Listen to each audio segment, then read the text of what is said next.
I had curtains on the outside of the windows. I've read that book. Yeah, great expectations. Oh, it's a third picture of you next to the other two pictures of you. Yeah. Hey, everybody. Welcome back to the Stoneface Reactions. I'm Theta, this is Lessons, and we are back with the next set of episodes that we'll be recording in order, which will be, obviously, episode 3, 4, and 5. One at a time, though. I don't know why I say it that way. It's really weird. I'm trying to throw out there the idea that if you don't see us do a notes in a board and a comment section, that means that this is all one singular recording that we've done in a day. So, obviously, we promised that we'd come back with notes about both the movie and the show, and surely we've done that. But first off, we have the board, where I, of course, have a board change log, and I will say, I apologize up front. I thought, for some dumbass reason, I was going to have time in the week to do a reorganization of the entire board. So I made a copy of it, I started working on that, and I did not find the time to finish that.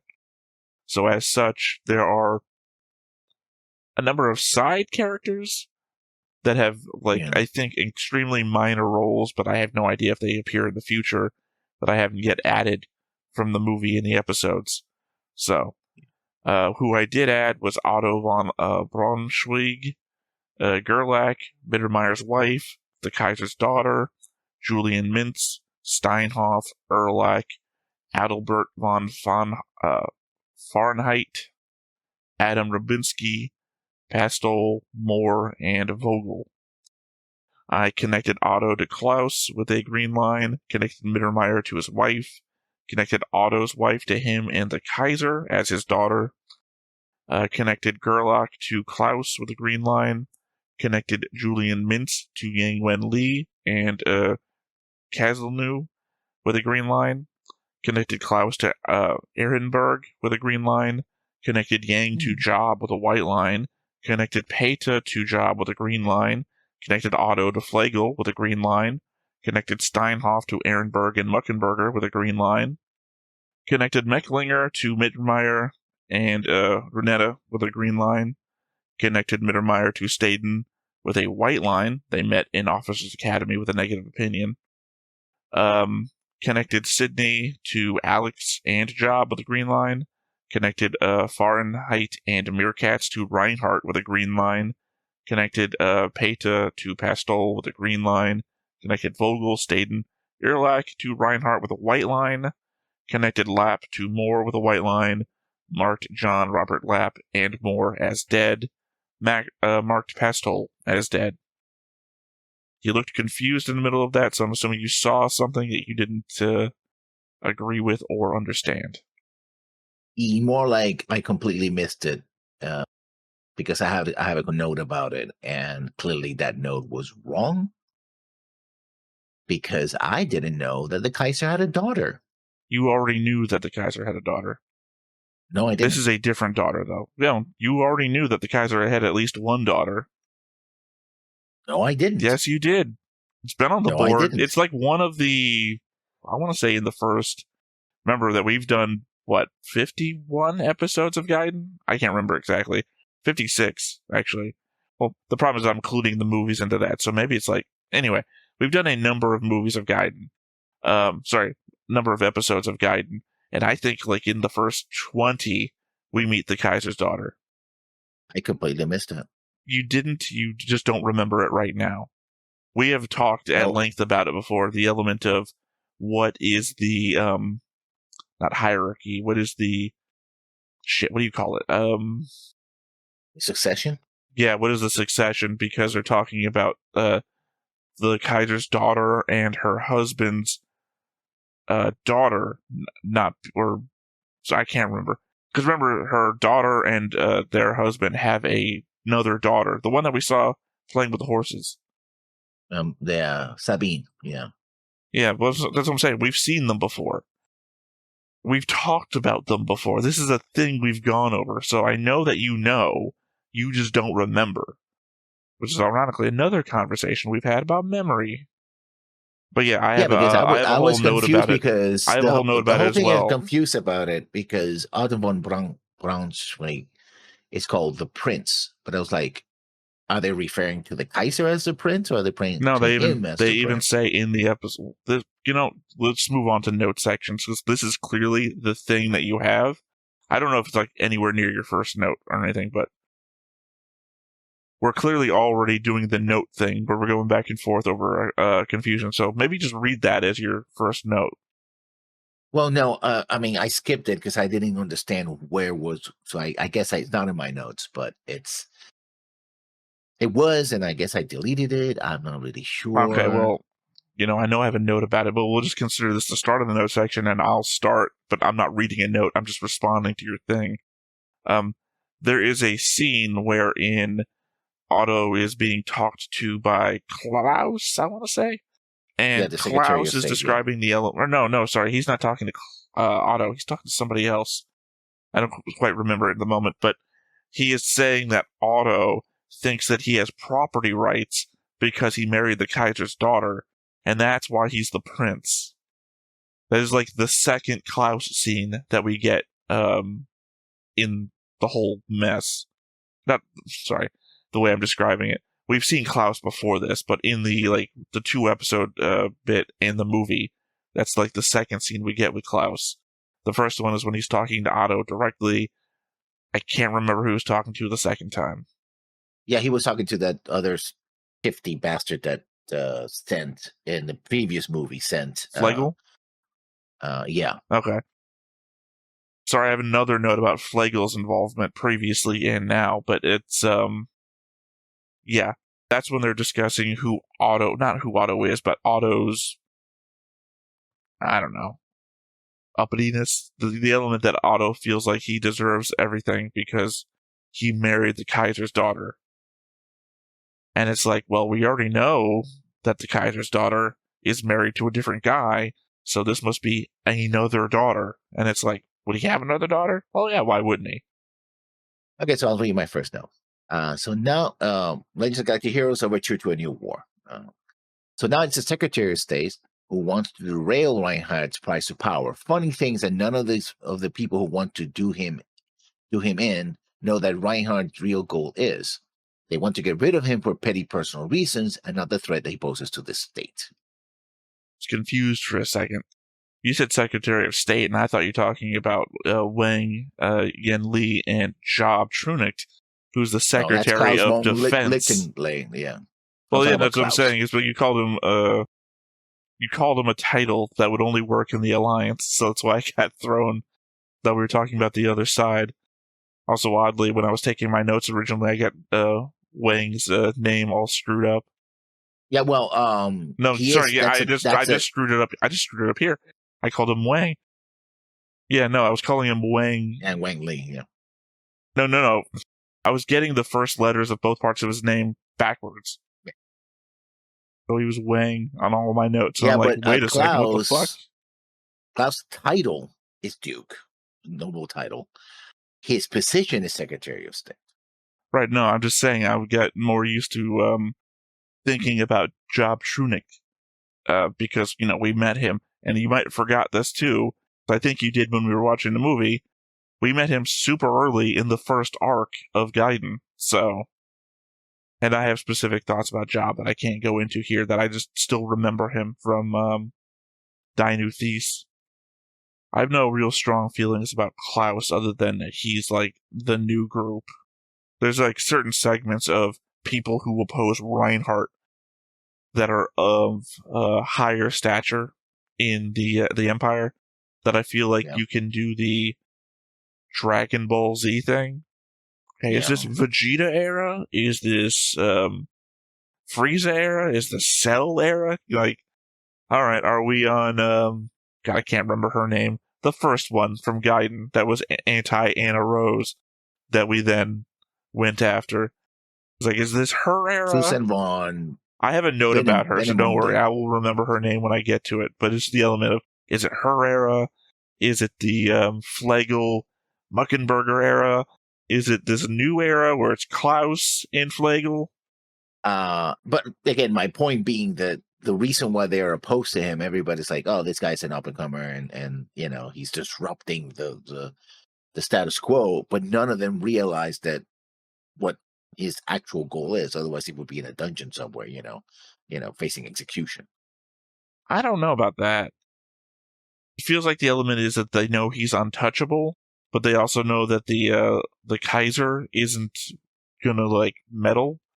So that's why they're doing this. That I was like, we can't just keep sending him out there and hope he dies. And that's what this is, kind of. He'll either prove himself and everyone will shut the fuck up. Because it's not so much their objections this time. Because all before, it was like everyone's objecting to him, and those are the people committing to action. These are like, well, the noble court is like not shutting the fuck up about him. Either we do something and prove him to be the guy that the Kaiser is saying he is, or he fucking dies. Which is why, okay, we'll remove his most important commanders and give him dead weight. And if he proves himself, he proves himself. If he dies, we've figured out a problem. Or we solved a problem. Yeah, but there's also the fact that they also alerted the Alliance to that he was coming through Pheasant. Again, they're trying to kill him. As I've said, Yeah. as I was saying, actually, the element is this is what they can do. I don't think they want to throw Anna Rose's brother into a dungeon no matter what. They would rather just fucking kill him. But they can't outright kill him, because again, he is not a figurehead, he is a pariah? He's a pariah. So, if they can throw him into a battle that they think he cannot win, but at the same time still have to explain to people why we're throwing so many resources out there, that's what they're doing. And they've done it twice now. Twice now with a specific intent to try and get him killed. It's pretty dumb, but yeah. Well, I mean, it's a political play. It's a political play on the military side. And not to be fair, the first time he should have died. I still don't like the I'm going to swing through the middle of both fleets at the same time move and nobody shoots because everyone's so fucking confused what's going on here. Because, again, the Imperial side got the order, just shoot through him, and the Alliance side should have just shot him to begin with. He should be dead. My guy, I hate to say it, should be dead before the show started. That was my note. Well, Otto really is showing off the nobles' ability to speak how they will of the Kaiser, openly calling him troublesome and criticizing his decisions, despite being labeled as the prince. Klaus even thinks he goes too far. Yeah, I mean, we've seen this before, that talk, but there's a multi-tier system, justice system. If some guy in a village said, "Oh, the Kaiser, blah blah," next thing you know, he's in a re-education camp, right? I mean, just not even having the pictures of the Kaiser, prominently displayed in your house it's a problem, right? But the nobles being nobles is like, yeah, we can talk all we want. Now, can they act? That's a different aspect. Well, of course they can't act. But it's the element that they have the freedom of voice. But I'm more indicating that Klaus is saying that he's gone too far. Yeah. My next one. Oh, yes, the Jean Robert, Jessica Yang romantic triangle. The fact that both Jessica and Jean Robert, I said it lap, but it's Jean Robert. I keep hearing you say the word Jessie, and it's like, who the fuck is Jessie? Jessica. Especially Jessica defers to, especially the way Jessica defers to Yang, and he has to constantly reassure both of them that it's okay for them to get married, just rubs me the wrong way. I get there being good friends who are considered Yang feelings, but at some point it just feels like rubbing the salt on an old wound. Like, literally, I think my note after next also addresses this whole thing. I mean, I don't like it either. Alright, it's mentioned that Otto is the prince as he's married to the Kaiser's daughter. I'm going to assume that the Kaiser has more than one daughter, as we've already met Christine, and she's married to Wilhelm, who you forgot existed. I forgot all about that. Yeah, remember, we met Christine on the ranch, where Wilhelm is talking to the guy. God damn it. He's the guy who goes off to die eventually, because I think he's the one who tries to escape, and his daughter is the one that survives being cryo-frozen, and she goes off to the Alliance. Yeah. But is also involved, I think, in the duelist arc to try and assassinate Reinhard. So I mean, by a series of connections, I feel like you should remember these people. Because that's where they have their discussion, at the ranch, where then their Wilhelm and Christine's daughter is playing with the horses. There'll be a lot of characters to remember lessons. You gotta buckle in. This is the start of the show, and we have like 100 characters. She is Margarita von Hexenheimer. What? And was his father. The girl that escaped is Margarita von Hexenheimer. His father was involved in the attempt to murder. Reinhard was Count Hexenheimer. So I think I'm just being thrown maybe by Zeta Gundam. Margarita showing up again. But Margarita, no Margarita. No. It's, you were saying Margarita, and I was thinking Magdalena. Magdalena? No. Yeah, my favorite. Western Fowl. No. It's like you're saying that name, and I'm well, because you gotta admit, lessons are pretty similar names. Yeah. Especially again off of 100 names that we've got. So it's like you're saying that name, and I'm thinking, what? No, she doesn't have a daughter. My my best Mark Wahlberg impression. What? No. My next note. I like that Reinhard calls out the Renaissance-style carriage, although he had the time period wrong, since this specific styling became popular in the 18th century. But it does attest to the fact that the imperial stylings are just that, an evocation of a long bygone era for the purpose of establishing a neo-feudal power structure centuries after his demise on Earth, and how ultimately it is a shallow endeavor only to enforced by brutality and oppression. I would like to think that he's not even referring to what you're talking about. That the Renaissance was like the 20th century on Earth, and he's just talking about those recreation. Yeah, but then even that carriage wouldn't be from the 20th century. No, what I'm saying is that they have, the element of like classical music in Star Trek is like 1980s rock or something like that. This is the element that he's like classical, all these classical stuff shit, or Renaissance shit. The Renaissance to him, since he's so far in the fucking future, is like the 20th century, and he's talking about the carriage rides you would order in like Central Park. Like, he just has no conceit to the same timeline. No, but they have talked about the past before and being relatively accurate. I'm just being trying to jokey here, right? Yeah. Just the way that sci-fi does this thing sometimes, where we don't have the same historical reference points that anybody else has anymore. We stopped calling it that. I mean, we haven't seen anything about fucking Earth, so at this point, it's basically like, there's no dogs in space. Like, who the fuck knows? I mean, we do know that there's dogs, because we referenced the fact already that we send messages via dogs sometimes. Pigeons, too. Yep. Apparently the Alliance doesn't, but over here in the Empire, where we're super advanced in the military, we're the Klingons. Super advanced military, horrible living conditions. I mean, that could be a reason why people are so eager to join the military in the Empire. Sorry, I have a whole thing about the Alliance propaganda shit, but if all of the advanced shit is in the military, God, I really need to get my teeth fixed. God damn, I guess I'm going to have a 6-year tour. I mean, we do see cars, which are pretty advanced. We don't see televisions and stuff like that, unless they are in places like, military, the fortress, or in the space station. That was seeing pretty advanced, right? Was a vacation place, right? So people could, play, I don't know. Ball and stuff like that. I have very conflicting thoughts about what it is to live in the Empire due to Dinu Theiss, but Dinu Theiss could have not translated things right. So I have to let the show tell me. And the element is that you're bringing up stuff from the show which contradicts what I think, but is the only thing I should be referencing. So, and Reinhard is talking about doing the carriage thing within the palace grounds. So clearly outside of that is a little more advanced technology. It's hard to tell, because we've been outside the palace grounds on Odin before. God damn it, Brunhilde, or whatever the hell her name is, was complaining about this very same thing. It just seems like Odin is a place locked in time because that's what they want.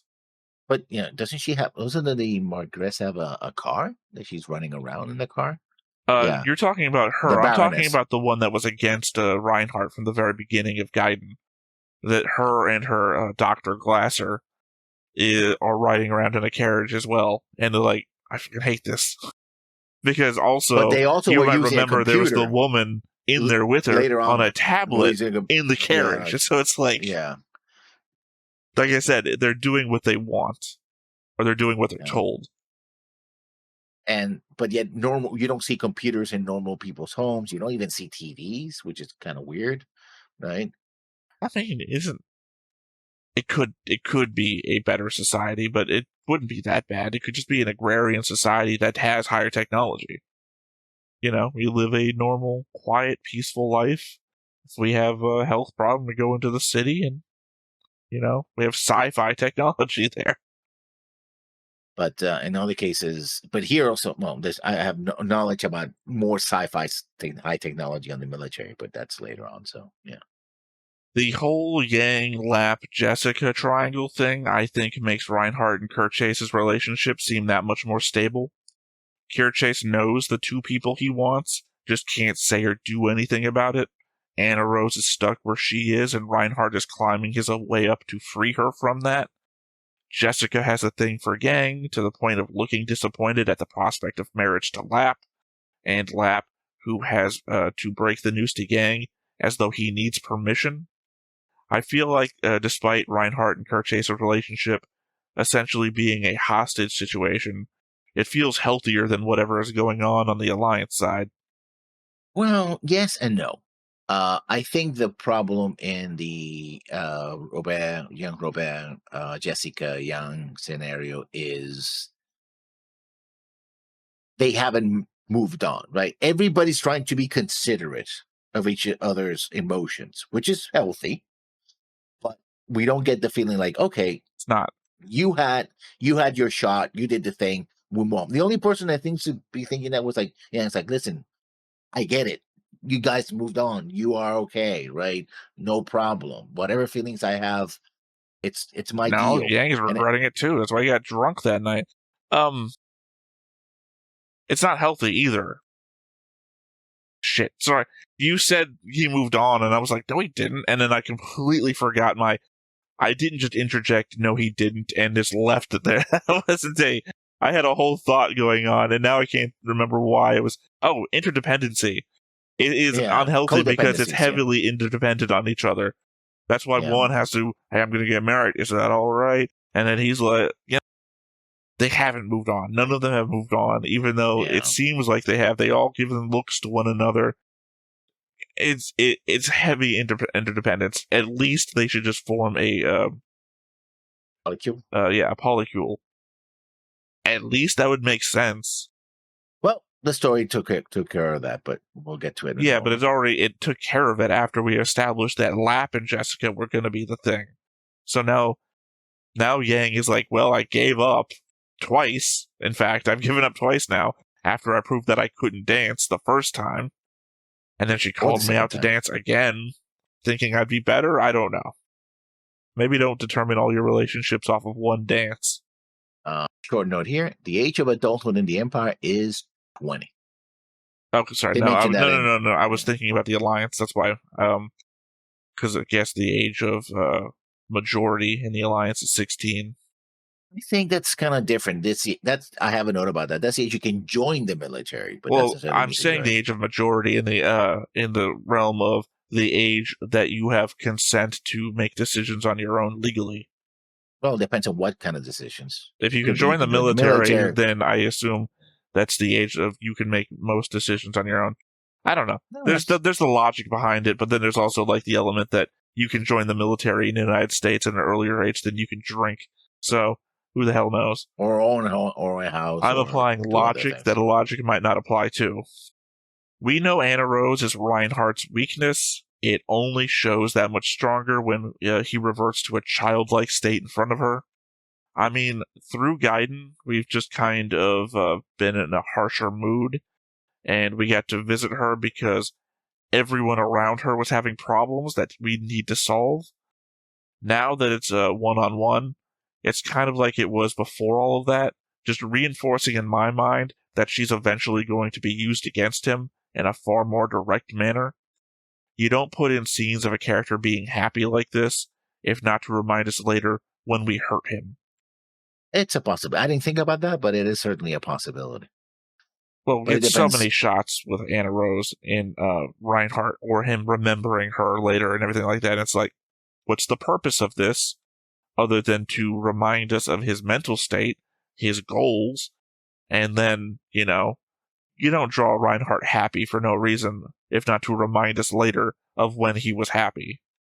Talking about Reinhardt, another Uriah Gambit with a twist. The Secretary and the Fleet top brass win either way. I wonder how many times they or their predecessors have done this, and if this is one of the many reasons the Empire has failed to win if they're willing to throw thousands of ships and sensibly millions of men just to get rid of one man.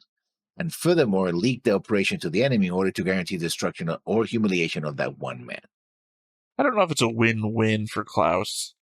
It's a Well, win / status quo for Klaus. People stop bitching about this thing, because it doesn't seem like he has any plans for if Reinhardt wins. It's just, well, if Reinhardt wins, then they'll know he was good enough, and I can keep moving on with my day. If he dies, then people shut the fuck up, and I guess everybody else who has a direct problem with Reinhardt wins. Oh, he keeps the peace either way. Well, it's just that Klaus doesn't ever seem directly bothered by the presence of Reinhardt. I mean, he's allied with the people who have a problem with him, but it seems more like this might be a horrible example, but now I can't remember the names either. The priests in oh God, I can't remember anything. This is gonna be a horrible example. When Jesus arrives, and the Pharisees, yeah, and they have a problem with him, it's more the element of, you're causing a disturbance. We need to stop. Tell your people to stop.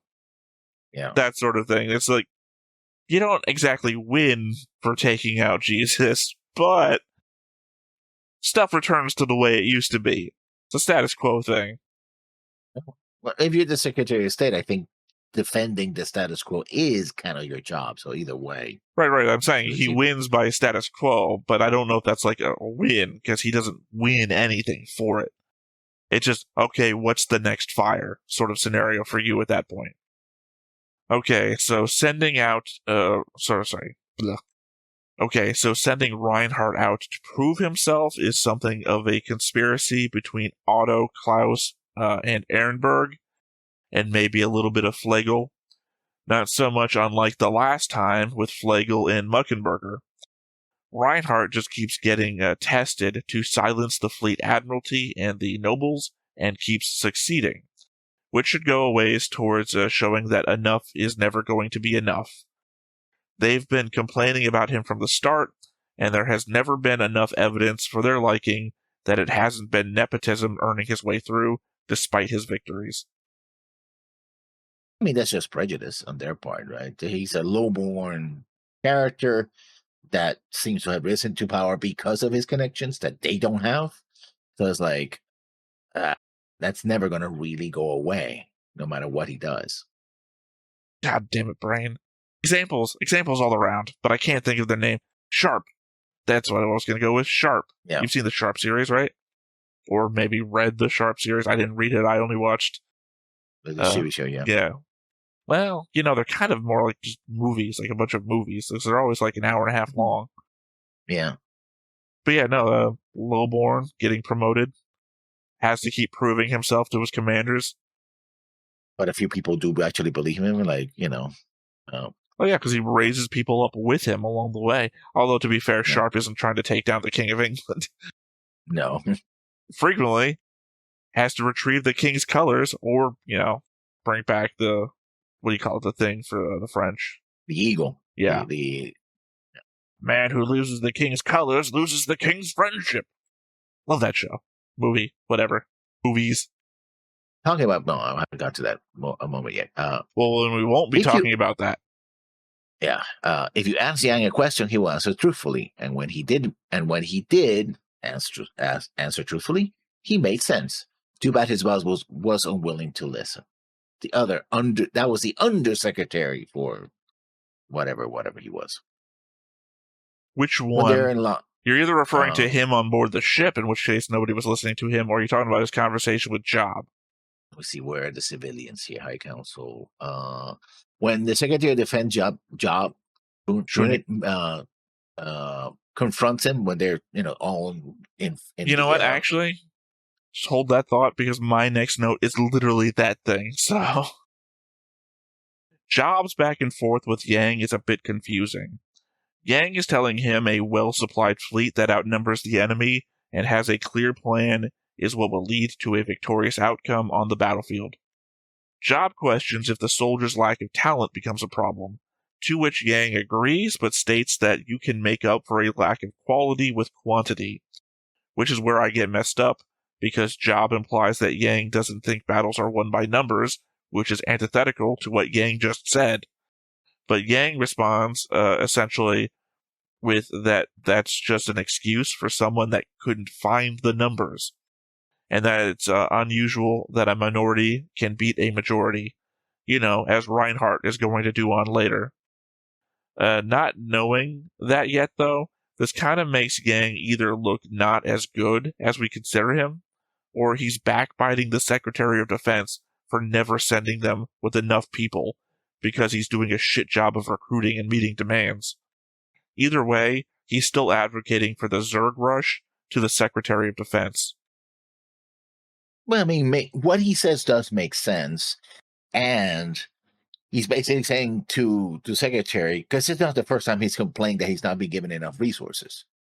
I remember the fourth battle of Tiamat. It's like, oh, I have this plan. Okay, are you going to give me the resources? Sure.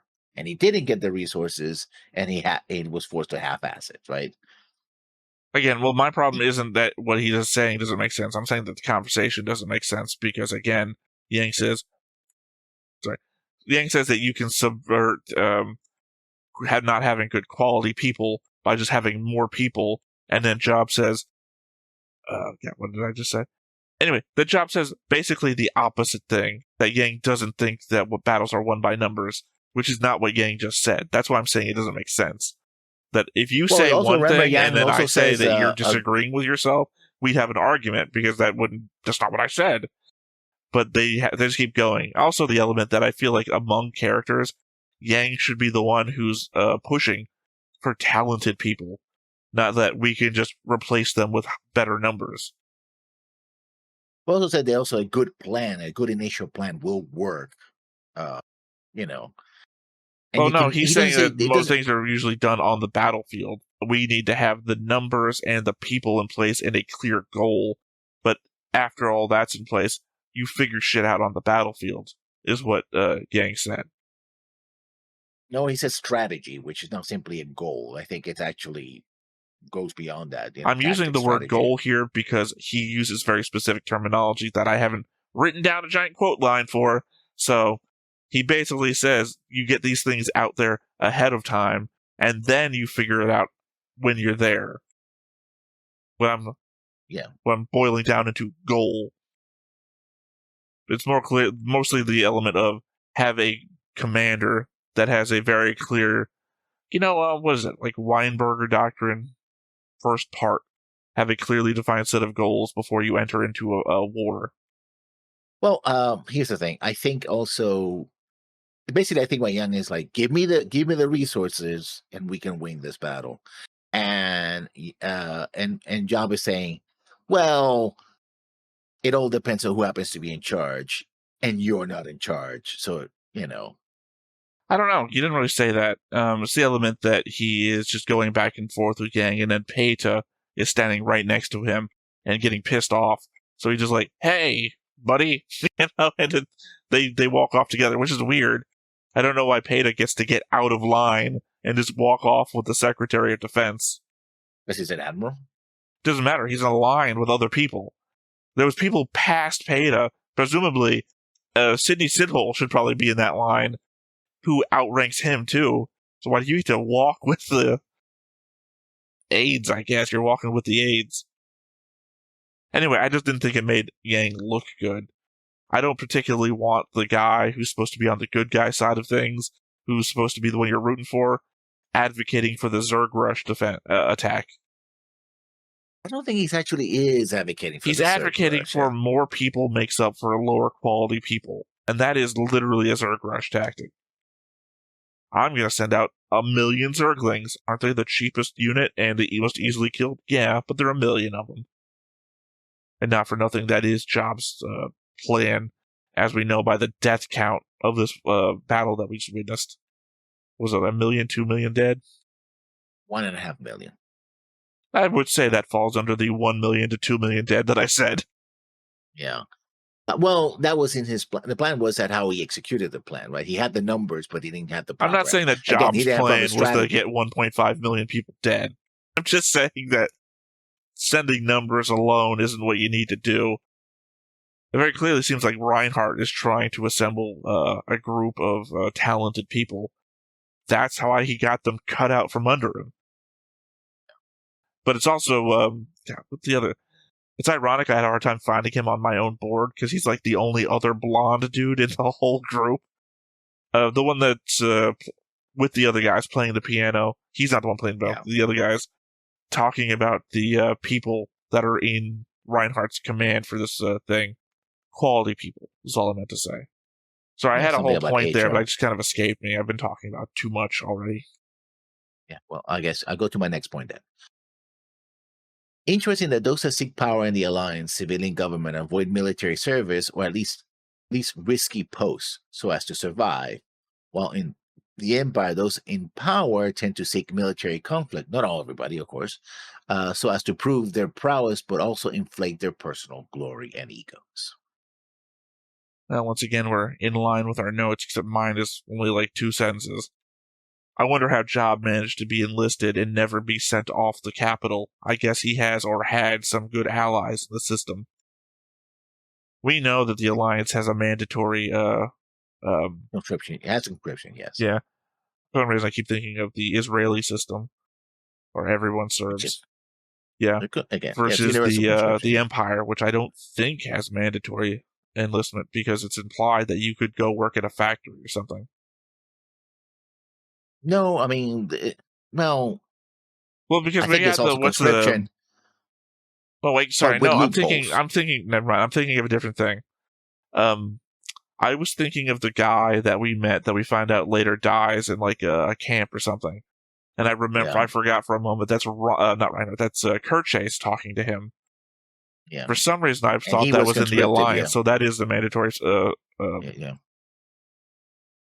Conscription. It's conscription. Yeah. Conscription. Sorry. Subscription was with my head. Mandatory subscription. No, that's not the right word. Yeah. Yeah, I forgot that was in the Alliance. By definition, a conscription service by definition is mandatory. So it's kind of redundant to say it's mandatory conscription. Yeah, who the fuck cares? Well, yeah. There's plenty of abbreviations and whatnot that feature the word, and you tend to say the word before you say the thing. So I think we're just all used to that sort of redundancy. Things just feel better to say. Mouthfeel, as I'm constantly talking about. Feels good in my mouth, Lessons. What, you got something wrong with that? Want me to put it in your head? No. Whatever is in your mouth should stay in your mouth. Thank you very much, Adam.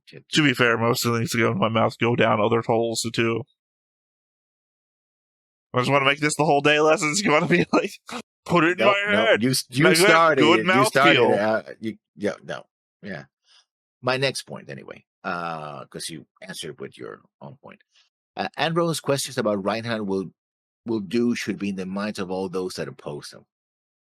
But they're not. Because she's the one who says, okay, why? In essence, what she's trying to say to him is, why are you trying to get all this power? What are you going to do with it? And I think she knows her brother not well enough that she knows what he's trying to do and kind of warn him off, like, this is not going to work. But that's just my guess.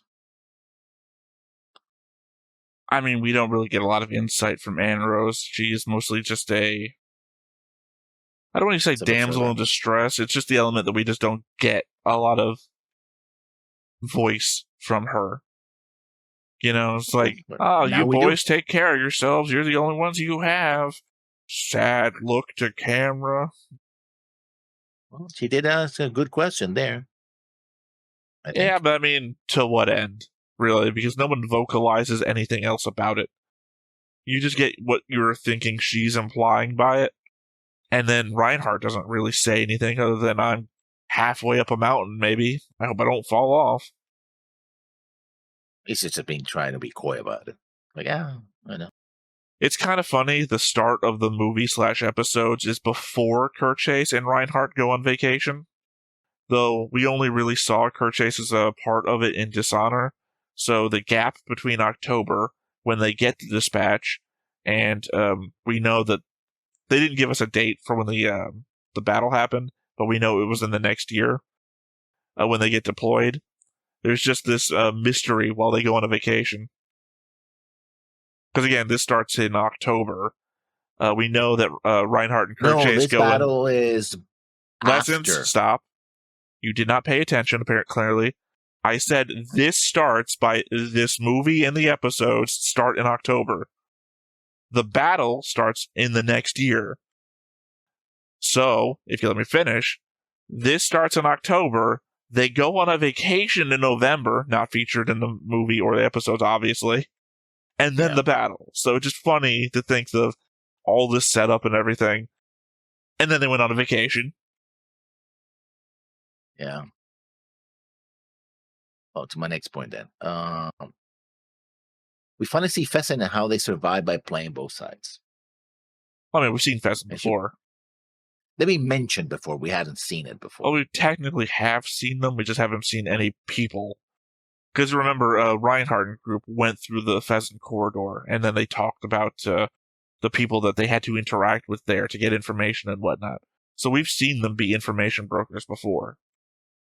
Specifically because they didn't have any data on the Alliance fleets and planets just past the Pheasant corridor. So that's what they had to get from. I feel like Flegel is our new Benemunde, just behind all the plots against Reinhardt for the time being. I hope she comes back in the future allied with Flegel, like some sort of past villains team-up. It could be.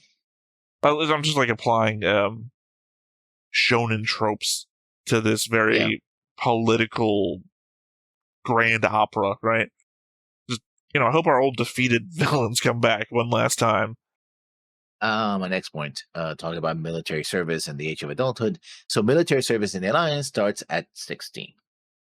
As I said, at least with this movie and episodes, we can see the character's large-scale strengths. Reinhardt's support from the last campaign is removed from him in order to make that he prove himself, specifically while apparently keeping most of the officers that were against him. While at the same time, Yang has to deal with commanding officers that disagree with his suggestions, and has to work around their errors once they are out of commission. Though, to be fair, that's really just more of the same for him. Yeah. But that's what happened in the battle of the siege of El Facil. Like, oh yeah, the civilians get rid of them. Like, okay, I guess I have to work around these morons. Well, I'm also talking about the last battle movie, of which is Facil. literally the same guy. Peta is the same commander from the last movie, who also didn't listen to him back then. Now, one interesting thing about the battle of Facil, and that we haven't seen yet since. Remember the automated flags the Alliance ships had surrender? We never seen those again. Well, we haven't seen anyone surrender. True, but they had the opportunity here, but that guy wanted to go all, Lots of glory, yeah. Got to, Well, I was thinking Last of the Mohicans when I realized that was a wrong reference. I was like, what am I thinking of? Like, Running Bull? Running Bull what I was thinking of? Well, for some reason I'm in the mindset of like Native American final stands, and that's what was coming to my head. Yeah. My next note then, and this is just personal opinion. I could be completely wrong. The Kaiser appears to be the ultimate bored aristocrat, elevating Reinhardt for his own amusement more than anything else. I'm sorry, what was the fourth to last word you said? Elevating Reinhardt for his own amusement more than anything else. I asked for the fourth to last word. You gave me the whole sentence. Obviously, I need to send you to the front lines to die. One, I thought that was pretty funny as a element of what would a bored noble do if you were saying something I didn't care about. But I thought that was a meta play there, but also the element I didn't hear the word elevating. So I was trying to see, Because I thought you might have said eliminating, and I was like, I don't think that's right. No. Well, again, that's why I was asking you to repeat. I don't think so. It's the element of, again, this is the younger brother of my actual interest at the moment, which I would assume be Anaros, even though we haven't seen them in the same... At best, I guess we've seen them on the same planet together. Yeah. He seems to be on Odin, so as long as they're both on Odin, I guess that's close enough. But, yeah, I mean, he's not really making any direct plays against Reinhardt or for Reinhardt, other than this countship that he's set up, and then the element of maybe Marquis. It's like, oh, well, you know? There's something later that he says also, which I'll talk about. I thought you would focus more on the element that he seems to either be drunk in the middle of the day or sick, because we know that there's a genetic disorder that propagates in the family.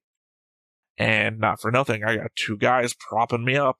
I guess that's the cover, right? If you're sick all the time, just pretend you're drinking all the time. Cover up your sickness with I guess, the more expected of a noble thing. Yeah. So Reinhardt is losing his tried commanders and being saddled with Meerkat, Staden, Erlach, Vogel, and Fahrenheit.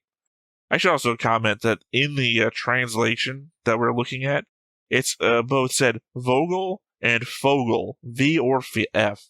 So very confused that one. I've written V's. Vogel or coffee, whichever you want to choose. Names I think we covered in the Dishonor series of Gaiden before the vacation. Meerkat is apparently the random actual competent guy, apparently. I just said apparently twice in the same sentence. God fuck me.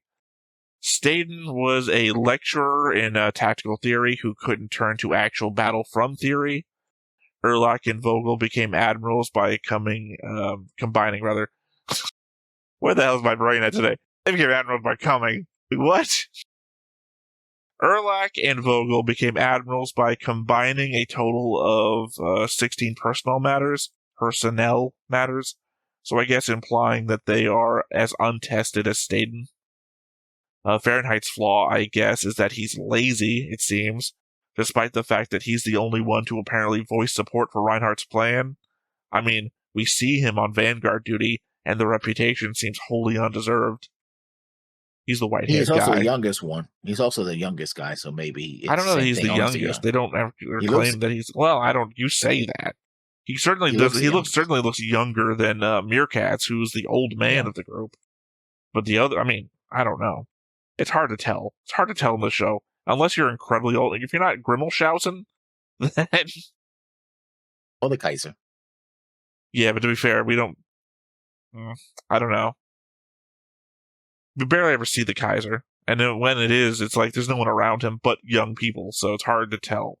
We know that Grimmelshausen and the Kaiser were like friends at a young age, so Kaiser's aging pretty well. But then again, he's got all the money of the Empire to look good. Wrap them up. Yeah. My next note, and this goes to what the Alliance was saying before the battle, actually. It will be a perfect battle if the enemy cooperates with your plan, but no plan ever survives contact with the enemy. And this is in reference to anything specific, or? When they were planning it out, I was like, oh, we're just going to do the same tactic this other guy did, and we're going to surround it, and it's going to be perfect. I'm like, oh, well, yeah, it's perfect if the enemy does exactly what you think they're going to do. Oh, yeah. To the letter. I think one of my stupider notes coming up, which is to defend Peta and more, is going to reference this, but I don't remember exactly what I said there. So Pheasant is not only good for trade, but also for information brokers, essentially a 150-year-old, maybe, war profiteer that is extending the war by doing what it can to keep things even and in balance. Although, that goes to my earlier note about how they survive by pinning both sides. Although I will say they don't do it in any good way. Like, the element is, who won the last battle? Okay, well, I guess the other side has to win this one. It's not like, well, how many losses were there? Can we inflict that many losses on the other side this time? Try to keep their fleet numbers in balance or something like that. It's just like, no, they won the last one. It's their turn now.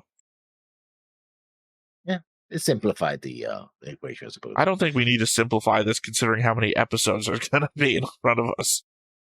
110, and we're only done 2. So we're down to 108 episodes. Technically, we're like 58 out of 158 or something like that now. 168 because they're 110. We did Gaiden, so I'm counting Gaiden into the total number. But it's also No. the element of how many scenes of like remembering Anna Rose's face do we get, or additional battle scenes. I would prefer if they would started doing like rundowns of like losses, cut some of those battle scenes in half. My next short note: the yellow walkway of broken ankles, which you've referenced now for the 3rd time. Yes, I feel like you have no confidence on a God, there's so many names for these things, and now my brain's like trying to combine them all into one name. Like they're like modulators or something like that. They got weird names. The ones that aren't stairs. I'll have weird. Yeah. I know we've had conversations. Maybe not you and me. Maybe Green Griffin had a conversation. Yeah, I think we did. I think we did. Yeah, because we were talking about the when they had like city planning. They have them across cities before, and then we both had 2 different names that we were talking about for them, and now I can't remember what they are. You have no confidence. I can only imagine you're the one who hesitates with getting on an escalator. I do a little bit. No, you just walk into it, man. It's forward momentum. You're probably going to be moving faster than it's moving, so at worst you take 1 step forwards. It's less bad than forgetting how many stairs your stairs has and taking an extra step down. Fuck. It's not going to be that horrible, man. You can keep moving. Or, when you forget how many steps going up, and you just, whoa. Yeah, but the problem I have with this one is not that it is it's the angle of approach, right? Because they're going right angle, so you have to step and turn. They turn. And that's the part where... They do turn. That's the part where you go like, whoa! You can easily go and fall off. Because your foot can be turned. You put the foot... And that's where, I mean... Okay, I guess you're just going to be the Empire's OSHA. Yeah. There's no rails here either, if we're just getting around this. There's no separation walls. You're gonna fall off of this, hit the solid ground on the side, and then the other thing is gonna catch your leg and you're gonna fold off again. Yeah. I don't know. I always remember that one horror movie I watched where the girl's long hair gets stuck in the escalator and it like basically rips her scalp off. Ooh. That's why I don't like horror movies. I don't go out of my way to watch them, but sometimes they stick with me. Thank God I'm never going to have long hair. Not that I ever think that's really going to be a problem. I just remember she falls over on an escalator, and then the thing, like, the rotating thing, I guess, because, the stairs, like, they interconnect when they move her back around, locked her in, and they're, like, desperately trying to turn the motor off as her scalp is being ripped off her head. I imagine it would probably just rip your hair before it ripped your scalp off your head. It'd probably break, but it's still going to be horribly painful. Yeah. That's why it was a horror movie. And I guess the worst horror movies are things you can imagine really happening. Now, that's why many stairs now have a bottom, at least on the bottom, which is a red button, and you just... Sorry, I can't always think of people who listen to us and turn us off mid-thing. I always think about stairs that have a bottom. End. They have a button at the bottom that's a big red button that you press it so that it stops immediately. All right. I suppose that's how deep patriotism runs in the Alliance. Julian, a war orphan, can't wait to become a soldier as soon as possible, even when presented with other offers of a normal life. I mean, again, if you live in a society that is under constant peril, or at least that's how it's sold to you, that if we lose this war, we're going to be all enslaved and put in war camps. So like, well, shit, I better do something about it, right? That's something, a reality or not, but there's something I know about Julian and Yang's relationship that I really want to bring up right now, but it comes from Thesis. Well, there's something that we see in the closing of the episodes that goes like, oh, this is interesting. I don't know what you're referring to. Sorry, it's nothing like weird or something like that. It's about like the political arrangement of how the Alliance works. That to explain why Yang and Julian are together. And I don't think it's a massive spoiler to anything. Yeah. Okay. I'm going to 50-50 this one. The audience can be upset with me otherwise, because I think it might just be coming up in the next couple of episodes anyway, and I'm just going to talk about it while I remember. In New Thesis, and again, there might be an element that they don't translate back and forth, so this might not even be a thing. It is said that war orphans are given to currently commanding people, officers and whatnot, because they are, or people can adopt war orphans because the state gives you a certain amount of money if you raise them and then they join the military. So essentially you're getting paid to raise the next generation of soldier. But Yang discourages him to become a soldier. Right. That's because that's Yang. But the idea is that there's a bunch of war orphans out there who have lost their parents to the war that the state is then paying people to raise with the benefit of you get paid more if they become soldiers. I might be like misremembering the minutia on this, but that's essentially why Julian is there. He is being adopted essentially by Yang for the purposes of this for the state. Yeah. So it's a weird setup that kind of like this is the new normal, and this is what the Alliance is doing. Like we don't see that shit in the Empire. I assume though that if you're a war orphan, you just go to a workhouse until you're raised to be a soldier. Yeah. I don't know what happens over there. It's the only commentary I remember over here. That specifically is the relationship between Julian and Yang. It makes a so cold-hearted sort of sense. I mean, I don't necessarily approve of it, but it makes sense. Well, I mean, because you could also see from Julian's perspective, it's like, oh, you've helped me out this whole time. I want to pay you back, so I want to become a soldier. Maybe not for the Alliance's sake, but for your sake, even though it goes against what you wish for me. Let me see. This is just a random thing when Yang was in the, pressing some buttons. I just love keyboards I light up that had no letters on the keys. They're very sci-fi. People have figured out trope, people have figured out the Star Trek TOS controls. Those have no numbers or anything on them. Hell, I mean, that was played up in... Impressive. No. One of the best Star Trek movies. Funny joke. Voyage Home? No, it's not actually a Star Trek movie, but it's considered one of the best Star Trek movies. Space Quest. That's not the name of it either, but yeah, you know what I'm talking about at least. Yeah, it's something Quest. I forgot what it was. Yeah, that's what I'm saying. You know what I'm talking about. Yeah, but you remember that they had no controls for the ship, and he had to like rewatch himself from the old videos.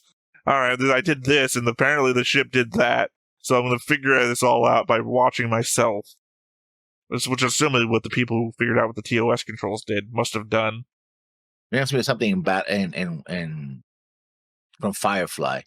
That when Wash wanted to do something important, and this was just the actor that chose to do this, he would just flick the buttons above him, because there is a set that they don't do anything. It was like, I'm going to do something important, because it looked like he was activating stuff, even though, any button that he pressed would have been. I'm also reminded of, God, it's not Avenue Q, because that's the thing with the Muppets, the Gay Muppet thing. It's something like that, where it's Hugh Laurie plays the captain of not a commercial liner, but it's a spaceship sort of thing. Yes, Titanic, yeah. Yeah, but he's... Space Titanic. It's not the Space Titanic. I mean, it suffers a big problem, but it's not the Space Titanic. Anyway, he's a fake captain, and everything is like actors and everything, so he figures everything out. It's like, goes to the bridge crew, asks them to do something, which is a bunch of actors. I control the lights, I control that thing that comes up and down when you pretend to... I'm just a male model. I don't know, though. So, yeah, everything is fake. The entire bridge is fake, so they're all just doing those switches and everything, but they're doing, like, pre-practiced switch stuff. Uh-huh. So that when the cameras come on board, they all look like they're doing something. Very busy. So I guess that's the meta version of that. Your turn. In defense of Peeta, I don't see why Yang thought that the battle against the Fourth Fleet would be over so quickly. 12,000 ships against 20,000 ships is a bit of a disparity, sure, but not so large that I would think that the Imperials would just walk over the Alliance. I'd imagine that the Imperials would take some heavy losses as well, and the fight might turn into a quagmire that could slow them down as the other fleets convened on their position. I guess despite the sheer vastness of space and the Alliance ship's ability to observe what's in front of them the entire time, the idea is that the Imperial fleet caught them unaware and unprepared for the engagement, which is why they were so easily able to confuse their forces and throw them into disarray. Age of Sail rules, I guess. It's the same thing that I kept complaining about in Mobile Suit Gundam, when it's like, just look down. We had telescopes on the bridge, presumably because sometimes we can't tell what's about to happen. Just fucking look down. You know? These guys are on the bridge, they can see in front of them, there's a whole vast starscape. Just look. Is that star moving? Like, if we can figure out if an asteroid's going to hit Earth by looking at stars moving, and we can figure out the whole math about where they were and how close they are, have some of those guys. It's a fucking large ship. How are you guys getting confused? And not for nothing. Twice in one battle. Talk about Yang. The Admiral Peter, asks Yang for his advice, doesn't like the advice, and dismisses it. Then why do you ask? Well, he didn't know he wasn't going to like the advice before he asked for it. Oh, yeah, you need some help. Well, this is my advice. But he did it twice. And I don't like it. You never asked someone to give you advice about a thing when you already had an idea of what you wanted to do and was just hoping that somebody would confirm for you that your idea was the right one? I hate to do that. Well, I often do at lessons because I want confirmation that this is the right thing to do. I have if I ever ask you something, know that I have a predisposed what the right answer is. Granted, though, if enough people tell me that my idea is the wrong idea, then I might change course, but he only asked one person as far as we can see. But still, he might not have been looking for actual advice. He might have been looking for a sound chamber. Echo chamber, I don't know what the hell. I mean, a sound chamber is a thing, but he might have been looking for an echo chamber. Which is not what he needed, but... Well, like I said, I don't think he was completely in the wrong until he was. It's the element of, why did they run over them with 20,000? There's only an 8,000 ship difference. We've seen them do more with less before. When, I guess during any battle at Iserlon, where they had a small fleet and they went off and did like a distracting tactic. And they're like, nobody would care about a fleet this size. And then they fucking wreck them. And so it's like, I don't know. Yeah, I would think that these two fleets would be in a slog with one another for a while. And then the Imperials would just run them over and just go on to the next thing. Because, why doesn't that happen every time? Why isn't there just marauding 1,000 ships all over the place? Alright, well, next one. In defense of more of the person, not more as in more. At least initially, he thinks the plan is going to, plan. They've been cut off by the communication blocking and don't know that the 6th Fleet has been lost. So really, Lap just sounds like an alarmist. Granted, it's stupid not to hear out your own command staff or ideas, but hey, maybe he's considering morale against an alarmist. Either way, his immediate position doesn't seem all that stupid. It's what he makes of it that makes him an idiot. Still, the stupidity I find is that these fleets, to confirm by... Sorry, I must have written this as an idiot myself. I'm just going to read what I said. Not making sense at all. I find is these fleets to confirm by visual if the fleet before them is friend or foe. At least we know that if Moore had followed Lap's final advice to accelerate, he likely would have survived and initiated the giant circle chase before Yang would have. That didn't happen, so... Oops. Yeah, I was basically pulling out the pull out a telescope, you idiot thing. Yeah. This one I think might require some translation because I wrote it very quickly and I didn't put a lot of details. But I'll read it and then add set context. If Reinhard had pressed the attack, could he have finished off Yang's fleet? I think it was being implied that they were at a stalemate, even though No, because remember that the attack was destroy them. What's called destroy them. Piecemeal, right? He's destroyed one fleet, and he's going to destroy the sixth fleet, which is where Yang is at, right? No. Which says, "Oh, I'm going to order the spindle attack, so you have to take time to reorganize." Yang is in the second fleet. Lap was in the sixth fleet. Sorry, I wrote down Lap sixth fleet, Yang second fleet, and Peto was in the second fleet. So the fourth fleet's the first one that gets attacked. They circle around to the second fleet, and then they circle around to the sixth fleet, and then they finally go to the second fleet. Yeah, and he takes time to reorganize his units to have the spindle attack. And my point is like, well, you attacked normally before and won. Just go at it. Don't reorganize your ship. I think you're implying there was a period of time where things weren't in motion, that he was still moving, and that they were doing a reorganization. The spindle attack comes from sorry, you're talking about Reinhardt's spindle attack, not Yang's. The spindle attacks through the middle of them, which is him going after them completely. And it's meant to destroy them, separate them, break them apart, whatever. But that's the element of Yang's plan, is that they form behind the spindle attack. So they're already moving at full velocity in one direction. They had no real choice, because otherwise they were about to be blown apart in the ass, which is what they've done to, the fourth fleet? No, they did it in the second fleet. Sixth fleet! The point I wanted to make was the following, that they were on their way to attack Yang's fleet, right? And it's like, oh, by the way, let's do this spindle attack thing. Let's move our ships and all that. It's like, if they just sort of gunned it and attacked, I think they would have done the same effect as they did in the other fleets. They might take a little spindle attack was made to disrupt whatever Yang was doing in that moment, because he had just given his whole speech. And this will be the most effective way to use our united force against what remains against the last fleet that we haven't already decimated. It's just the element that Yang's plan apparently already took into account the fact that they would do some sort of thing like this, which is how they reorganized after it so quickly, because I don't think if Yang didn't already have that plan sent out to the entire fleet, that they wouldn't have been able to reorganize so quickly, and Reinhardt would have succeeded. It's the idea that, and I think this is a difference between the two that I can point out. In New Thesis, Yang has his plan already written out before the attack even happens, so he sends it to all of the ships. So when he does his little speech, he says, all right, and now activate plan, and it's already in their computers so that everyone already knows what to do. He doesn't have to tell them everything. Yeah. So, when Peto is like, no, don't fucking do it, he's like, all right, I'll just type up this thing and send it to all the ships.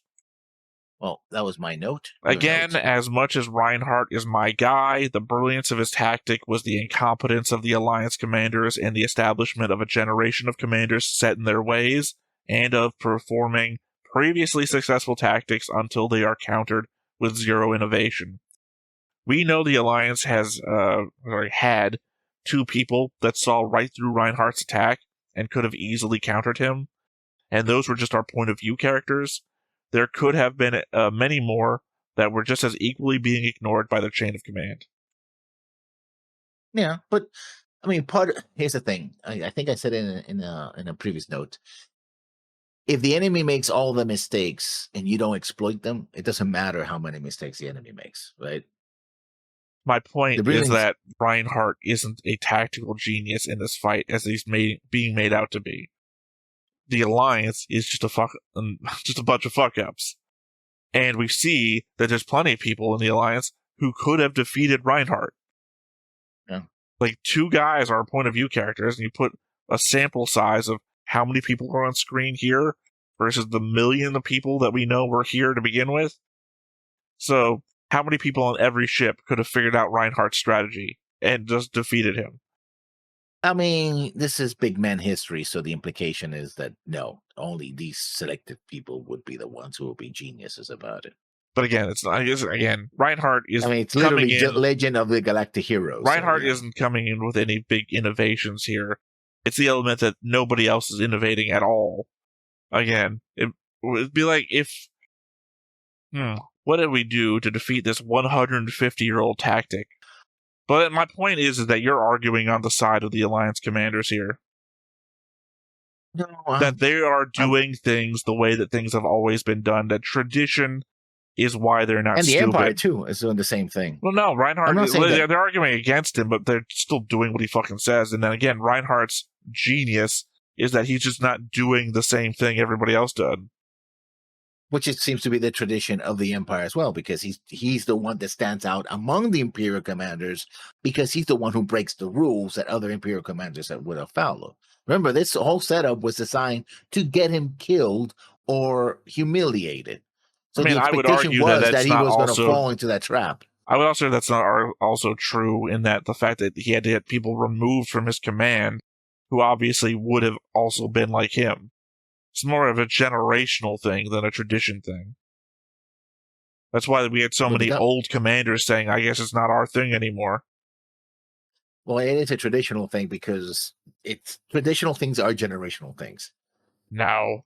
That's why when you say things are cool, your kids are going to not do them anymore. Generational things are... Okay, there is an element of tradition, and then there's an element of generational thing. And the things that you grew up with are more important to you than they are for the next generation. So a tradition can be passed on, but is more easily broken than the thing that you and an entire generation agrees about. Which is what I was referring to when I say, when you say things are cool, your kids instantly think they're not cool because they think your generation's not cool. Anyway, to my next point then. Well, that was your point. No, yeah, that was your point.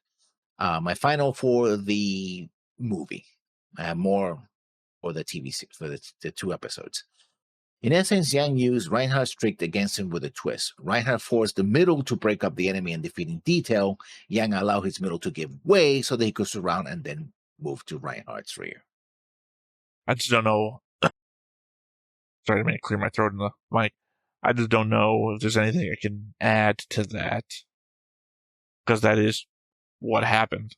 I don't know that he used his own trick against him. He just was like water, my friends. He just moved with it. He knew what was going to happen, and he moved ahead of it. I mean, it's not using your own trick against you. It's just moving with the situation. If you go to punch me and I don't move, and I don't think if you go to punch me and I cock my head to the side so you kind of graze past me, I haven't used your own situation against you. It'd be like if I grabbed you by the arm and threw you over my shoulder, I've used your own forward momentum to cause your own downfall. This would be like if you're moving forward, I know you're heavy and you're moving forward, I move around you, I move around you, and then either push you or take your legs from under you or something like that, or hit you in the back. Again, that's just you moving with the situation. That's not using my own tactic against me. Again, that's why I just said literally, if you going to punch me, I grab your own arm and use your forward momentum to throw you, that would be using your own thing against you, because it would be your own thing, your forward momentum, helping me propel you forwards. This is if I go to punch you and you sidestep me and punch me in the back of the head, that's your own thing. That's not my thing. No element of my own thing is causing my own harm here. Him barreling through the middle, no part of him barreling through the middle is causing him his harm. They didn't yeah, but it puts you in a position that I can counterattack you. So if he had barreled through the middle, and then they all moved to the side and started barraging him from both sides, because his ships are pointed forwards and the attack is forwards, and they barraged it from both sides, that would be using his tactic against him. They circling around him is just adapting to the situation. To attack his rear. Right, which has nothing really to do with what he's doing. You're just adapting to what's happening. Again, they're not using his power against him. They're just adapting to the situation. I've already explained this 3 times lessons. If you don't get what I'm saying, I completely disagree with what you're saying. So if you just think I don't understand what you're saying, then you have completely missed my point, and I think we can just end this argument here, because it seems like we're not going to understand each other. Okay. Well, it's just that, or that you can agree to have another 30 minutes on this thing, because this is what we're going to be doing. We're each going to be describing how we would punch one another and then what we would do and stop. I've done this on forums back when I was 19. This is not what we want to do. For those who want to notes for the movie, my next notes will be on the TV series. Well, I only have one note left anyway. I still find it odd that the Imperials stopped blocking the Alliance's communication after 2 fleets had been taken out, as preventing intra-fleet communications still would have been useful. For instance, preventing Yang from giving his speech and reorganizing the remaining ships to perform his circle action. We don't know how exactly the jamming works. It should be able to. You should be able to do that of offensive jamming. There is an absent element that isn't bringing something from real life, which is parasital jamming, where you could be in a situation where you can jam your own communications along the way, but I don't think this is the future, so I think they should have figured that out. Clearly not, though, because Reinhardt communicates with his other ships while blocking their communications. But then again, for all we know, they're like using laser communications to directly communicate with one another, whereas the other ones possibly could answer how Yang is doing it. The fact that they couldn't communicate fleet to fleet because they were too far separated and moving at such a whatever that they couldn't get direct point-to-point communications via a laser transmission, whereas they can in an intra-fleet situation. Network the ships and, everybody connects to everybody Just the else. idea that it's not described to us how it's happening. So it's just weird, the idea that they could block fleet communications, fleet to fleet, but not intra-fleet communications. Although, actually, I would imagine that if you threw out some of that fucking dust crap. I don't know if it's in this show. I think maybe I only remember it from Gundam. Maybe it was in Stardust Memory. Throw out some of that laser reflective dust crap. You could block laser-based communications between ships. There is something here. They're supposed to block energy weapons, but we saw in Gaiden, but I don't know if it's supposed to come back. I only remember cephal particles, and we haven't seen those yet in the main show. Yeah, well, no, those are the explosive materials. They don't block. Yeah. They block communications as much if you're dead, you're not getting communications anymore. Anyway, episode 1, In the Eternal Night. Interesting that the narrator speaks of the events of the show as if they were in the faraway past, nearly lost to time, and that they happened in a tiny speck of space known as the galaxy. Did mankind move beyond the Milky Way to a universe-spanning species? No, I think it's just a, what do you call it? Literary device? Well, it is that. That's not what I meant. Not God's perspective. It's just a grander point of view. We were fools back then. I keep telling you that I love the thesis first opening because it has a very melodic "we didn't learn" thrown in there, and it kind of feels like that's the perspective. Like I could imagine this being like a Conan-esque, at the end of the movie we get what's his name doing the narration, but that was a story for another time. I'm at the end of the story telling you everything that's happened. Yeah. So this is going to be I'm telling you a little bit of a greater tale right now, but I've got the grander point of view of that's actually important. These are the things I think you should know. Also reminds me of Dune. Dune does that as well, which eventually you're like, so this is, thousands in the near futures, things do change. So, Or if you want to go to Lex, you could be the Time Prophet. Let's have the Time Prophet talks because the Time Prophet's seen everything. I think you're done with your notes? I legitimately said that was my last note, yes. So I continue then. Still on episode 1.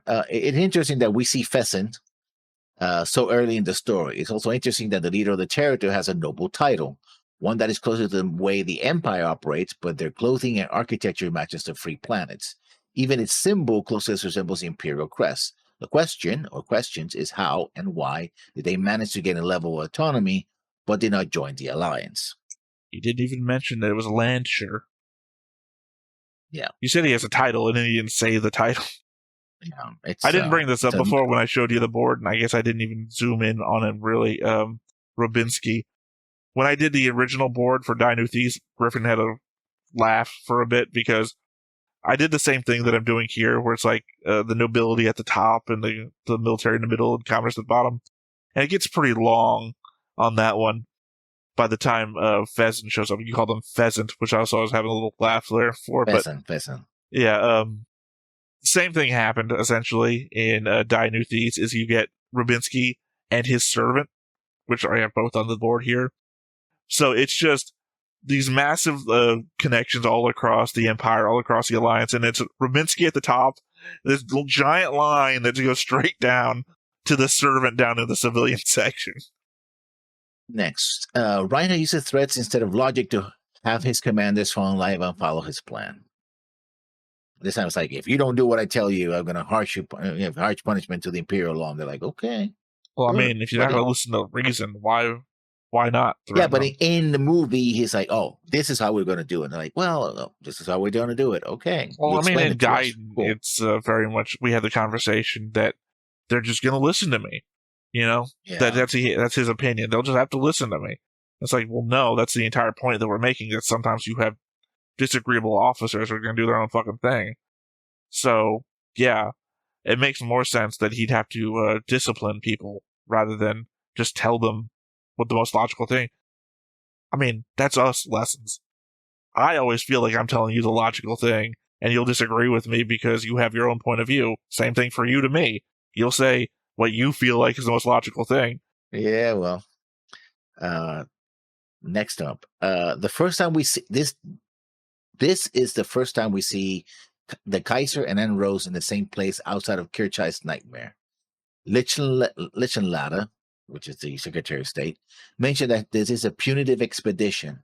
That means its only purpose was to cause casualties on the enemy. Because we were questioning what the hell was going on. I'm like, yeah. I think you mean Reinhardt's nightmare. No, it was Kirchai's nightmare. I'm pretty sure it was Reinhardt who was imagining the Kaiser in the bedroom with Anna Rose. Yeah, no, that was Kirchai's. Yeah. I mean, I disagree only from the element that I don't obviously quite remember, but in my head it makes more sense that Reinhardt would be having that problem. Especially because it happens so early in Gaiden. Next point. I don't know who the two admirals doing their Statler and Waldorf act were, but it made me smile. The problem with that is that could legitimately be two characters' names in the show. Yeah, that's true. But for people who don't know, those are the names of the Muppets in the balcony in the Muppet Show. The hecklers. Yeah, the hecklers. Yeah, it was pretty funny. Yeah. Again, though, it's just the element that 50 episodes from now, there could be a Statler and a Waldorf on the board that we'll be referring to. Yeah, those sound like very German names, especially the Waldorf part. Waldorf. I will say that this battle. I grew up on Waldorf. It's a place in Maryland. Yeah. I will say that this battle is more dynamic than the ones we saw in Gaiden. Those were pretty boring in spite of the stakes and numbers. Yeah, I mean, you said that during the reaction. Both of them, I think. Yeah. Unlike the movie, the love triangle between Jean Robert, Jessica, and Yang. Say his name again for me. Yang. No, not that one. Jean Robert. Okay. I know his name is Jean Robert Lab, and then I'm obviously saying it in the American tourist version, and I guess you're saying it in the guy who wants everyone to believe he studied French, American tourist way. I did. Yeah, I did. To be fair, so did I. Cool. I think I took maybe one class. I remember being in a French room, a French language course, but I only remember being in the class once.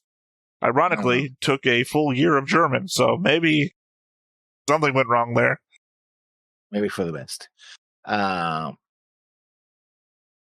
if someone had just watched the series in release order, as you would when it came out in 1988 as a series of OVA later shown on TV, you would have no real way to measure the impact of what is to come. I mean, remember that the movie came out first. I know you're measuring against Gaiden, but I just mean that the movie came out first, so you'd have a little bit extra context. If you watch a movie. It's a possibility you missed it, Talk about technology we talked earlier. Hypno-sleep pods, cybernetics. We never saw those in Gaiden. I don't know if you could use the cryo-sleep chambers as hypno-sleep pods. Suppose, maybe. But these are clearly different. I'm just saying that we got a room full of pods in Gaiden, and this is just a room full of pods, so who's to say? But they're not cryo. They're literally like leaning boxes of bed, I guess. Box bed? I don't know. I'm just That was saying. kind of I weird. mean, could be that element of like I don't know if you've experienced this, but the English translation of Mobile Suit Gundam, the movies, they they just call shit weird ass shit all over the place. They rename stuff Yeah. because there was no standardization for what the Gundam terminology was. I can't remember what they called mobile suits, but it's some like very clearly like 80s generic sci-fi word. So Yeah. it could, I could just see this like that's a room full of pods. We'll come up with a name for it. Gaiden comes later. They could have established hypnobeds wasn't what they wanted to fucking do, but so Yeah. these could just be cryopods before they knew that they wanted to have cryopods. Yeah. My next point. Lapse or Jean Robert's death is both more dramatic and faster than in the movie. I don't have a problem with what happened in the movie. I'm not saying there was a problem. It's just that it was just very different. That's what I Well, noticed I'm the saying you're difference. saying it's more dramatic. I thought it was plenty dramatic in the movie. Holding on to the where she wiped her lips. By the way, didn't have it in my notes, but the element that she wipes her lipstick, or I got lipstick on you. Let me wipe that off. And there's more lipstick on his mouth than any in her on her mouth ever. So it's like, Yeah, where well, did that lipstick come from? You wearing invisible well, pink lipstick? apparently. But yeah, he's holding the I guess it was handkerchief. It's not a I guess, handkerchief yeah. though. I guess it's just a kerchief. But because I want to say napkin, it's not a napkin. I had this napkin in my pocket. Let me wipe that off for you. He's holding on to it. And it like burns up just before he dies too. And it's like, I don't know. That's pretty dramatic to me. Yeah, but this guy, he gets impaled against the wall. The thing falls down into to the fire. He's like, Well, they both more have the impaling graphic. thing. They both had literally the same thing happen. No, the movie didn't have the impaling thing. Well, that doesn't make any sense then. We very specifically mentioned the fact that he gets impaled during the episode because we knew it was happening. We knew it was going to Yeah. come. So how would it come if we didn't know from the movie that it happened? In the movie, he's just laying back on the floor, going like, "Oh, I'm Don't dying." don't don't go back to what you're talking about lessons. I'm talking about follow me here. When we watched the episode, we said, "Oh, he doesn't get impaled," because it didn't seem like it was going to happen. How did we reference him getting impaled if it didn't happen in the movie? Yeah. No answer, huh? I don't think we actually did that, but if we did, I don't know We how. did. That's what I'm saying. It must have happened before. Otherwise, how could we both think the same thing was going to happen and be surprised that it didn't and then did? Anyway, to my next point then. My last point on this episode. Interesting how the opposing focuses opposing how the opening focuses on the empire and the song is in English, while the closing focuses mostly on the alliance and it's in Japanese. I say mostly because it ends with an image of Reinhard. In fact, that's one thing I want to mention earlier.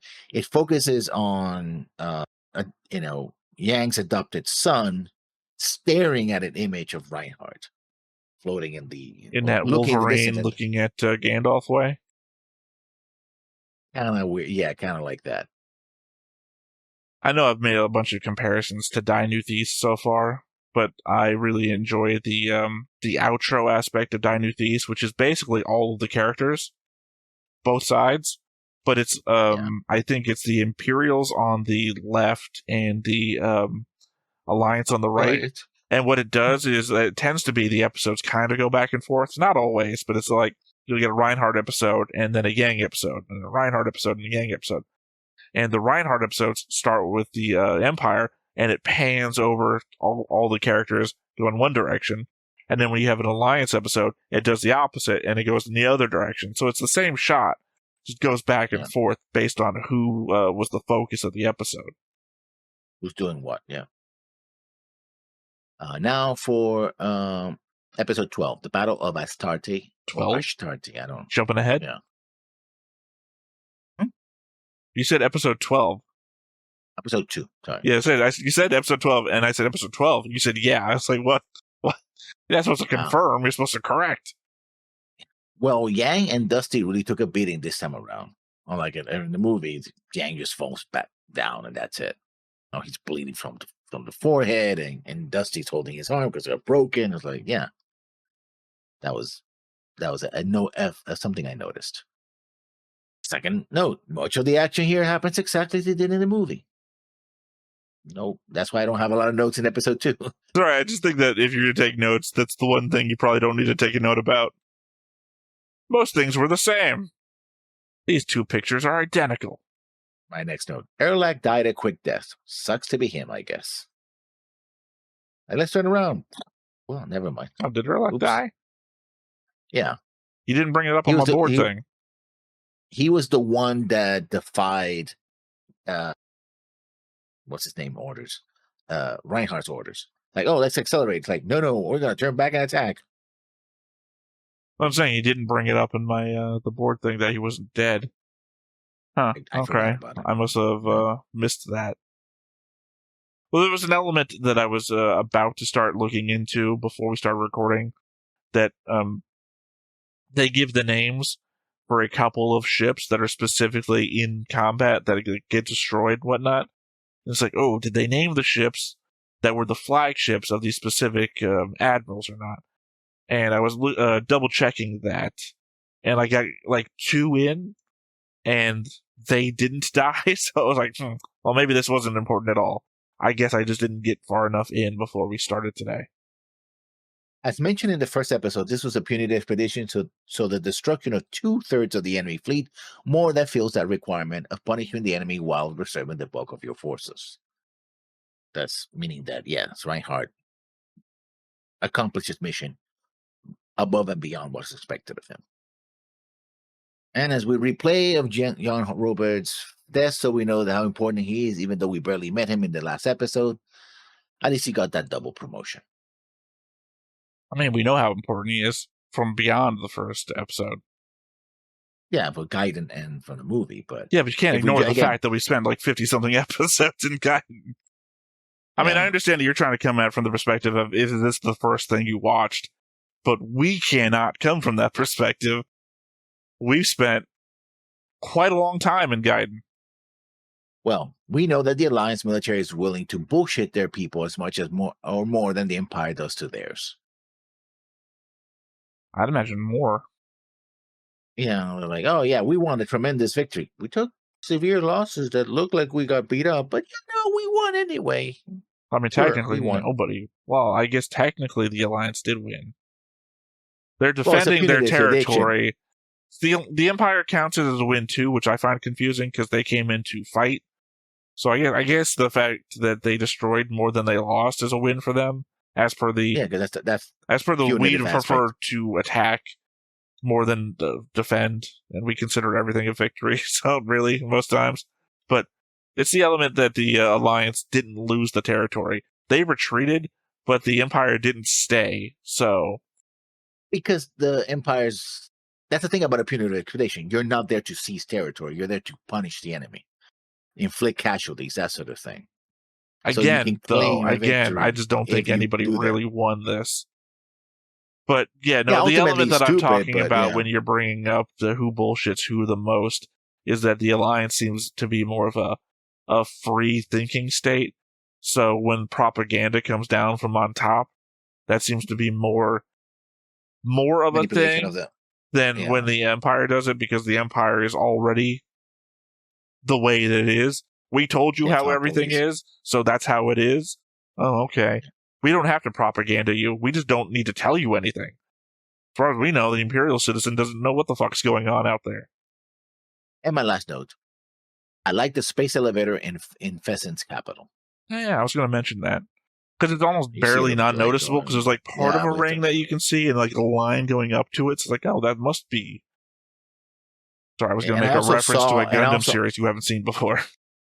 I also saw when they were in the Capitol and they're talking, you see a light going up into the sky, keep going. It's like, oh, it has to be a space elevator. Oh, kind of the shot you get from Witch from Mercury. Yeah. Witch from Mercury, you keep seeing like a field or something, and there's very clearly a line in the background going straight up into the sky. And it's like, oh, it must be a space elevator out there. No, I'm talking about the shot of the planet. There's like a barely noticeable ring on the outside, on the bottom corner, and a line going up to it. It's like, oh, space elevator.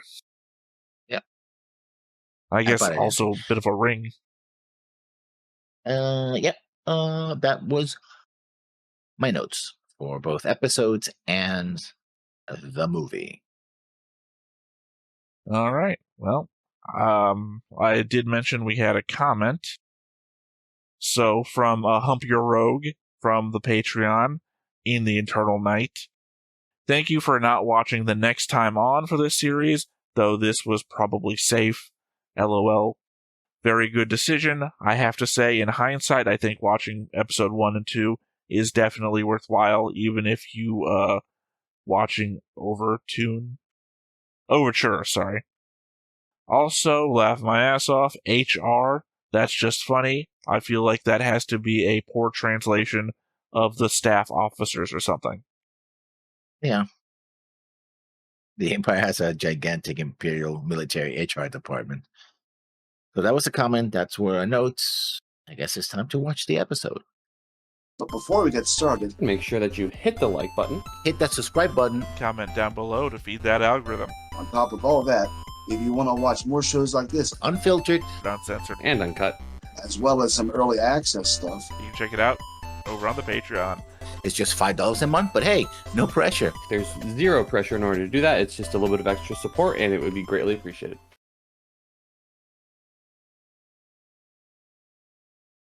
I still prefer the Gaiden opening. Yeah. Specifically the one with the children running on the field and whatnot. You say, I don't remember that. Yeah, well. I think you're just like over-exaggerating for effect. Not that much.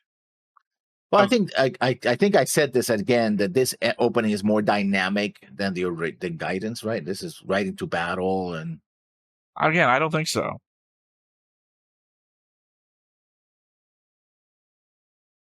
You know, Anro's profile is not that attractive, to be fairly honest. Sorry, I didn't mean to like drop off there in the middle. I just realized I wasn't recording from the right sound source, and since I have to mute this most of the time, the opening, I mean, I didn't think it was that important to like restart or something. I meant to say I don't think it's that much more dynamic because in the opening that I said that I prefer, there's just a lot of active shots of people moving around and doing things more than head turning to camera. You know, this is the only thing that we do here, like, and, which is also a staple of anime, right? I think you have to compare Anna Rose to everybody else that you've seen in the show. Yeah, I mean, because the Kaiser picked her out of millions and billions of people. Billions, yeah. I mean, I obviously disagree because I've already said who my waifu would be in the show. I also hate that I used the word waifu. Oh, there you go. We're back in the. Oh. Also, I noticed that remember that the founder of the Free Planets Alliance is on the board. Yeah. Also, the fact that the Alliance seems to name things, give it Greek names, I guess as a counter to the Germanic terms used by the Empire. I just want to apologize to everybody who just sat through a couple of minutes of silence there. I didn't realize when I changed it to my speakers, it muted everything. Oh. It's like, why isn't somebody talking? Well, you're kind of the start of the show. I'd say 50% the start of the show. Yeah.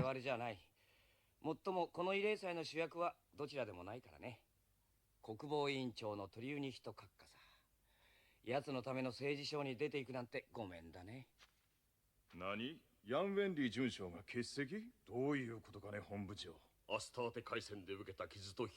remember it was part of his thing that he has to go to these things. Consider it part of your duties, your paycheck, pension.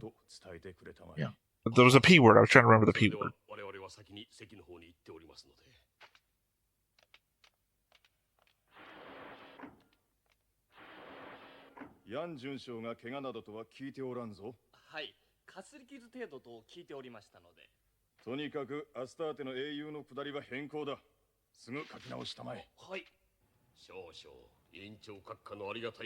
Like I said, I remember job for specific reasons.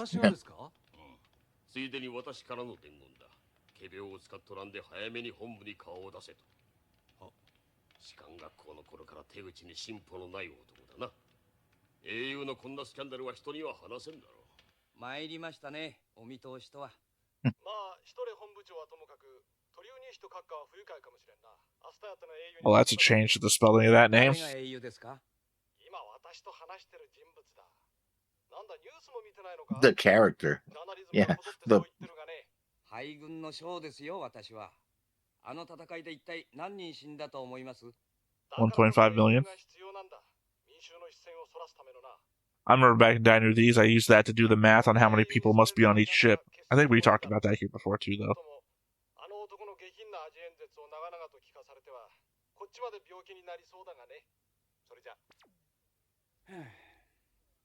キャゼルヌ少将も国防委員長はあまりお好きではないようですね。まともな神経なら鳥生に人が好きなんて悪趣味はいないさ。さて、趣味の悪くない私としては、シロン製産の紅茶を一杯もらおうか。はい、ミルクは入れますか？ブランデーを。まだ朝ですよ。wow. He's a heavy drinker, you know. はい。 Well, I mean, there's literally right behind や him. っぱりユリアンの入れる紅茶お茶は最高だな。昨日学校で来年以降の進路を聞かれました。僕は軍人になる道を選びたいんですが。軍人？ええ、死んだ父も軍 Oh, 人 so we're having this conversation in this 親の episode, 職業 so, を as, 子が you know. 継がなきゃならん法はないさ。現に私 But, I mean, I assume it's just a conversation they have all the time. 倒産寸前だったがね。でも僕の Yeah, but we didn't have it in the first two There it is, right episodes. there. 僕が軍務に就かないときは返却 The military's paying for his upbringing. 返すさ。え？お前を引き取った保護者を過小評価するなよ。それぐらいの蓄えはある。そこまでご迷惑はかけられません。生意気言うなよ、子供のくせに。 If this was Gundam, you'd slapped in the face with that sentence. Yeah. ありがとうございます。でも、なんだ？そんなに軍人になりたいのか？准将はそんなに軍人がお嫌いなんですか？嫌いだね。今度の戦いでますます嫌いになった。できることなら Hate's a strong word. からは一日でも早く足を洗って歴史の研究に没頭したいね。まだそんなに慌てることはないさ。また相談しよう。時間だ。 I also want to point out that the cat didn't exist in Dino Thieves. So it's very weird if you're seeing it as a cat.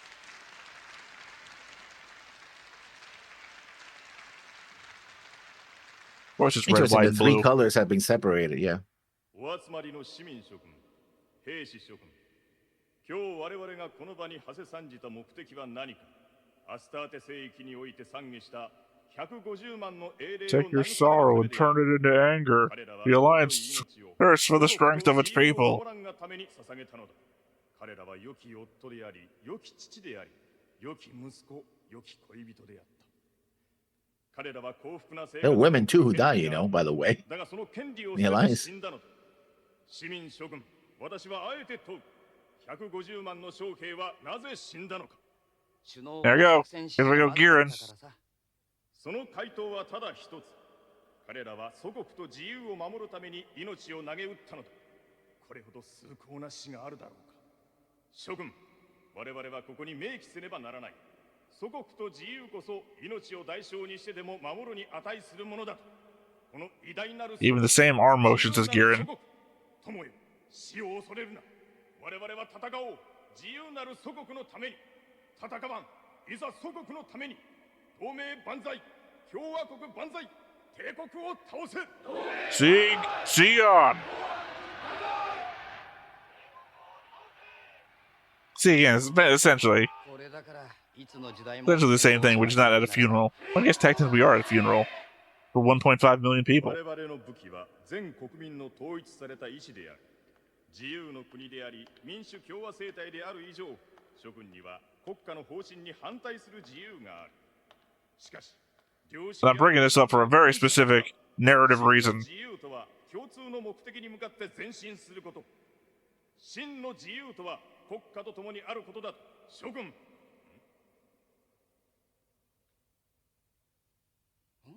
ジェシカ、何をする気だ？国防委員長、私はジェシカ・エドワーズと申します。アスターテ海戦で戦死した第六艦隊幕僚ジャン・ロベール・ラップの婚約者です。いいえ、婚約者でした。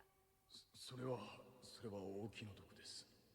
しかし、いたわっていただく必要はありません。私の婚約者は祖国を守ってあなたのおっしゃる崇高な死を遂げたのですから。そうですか。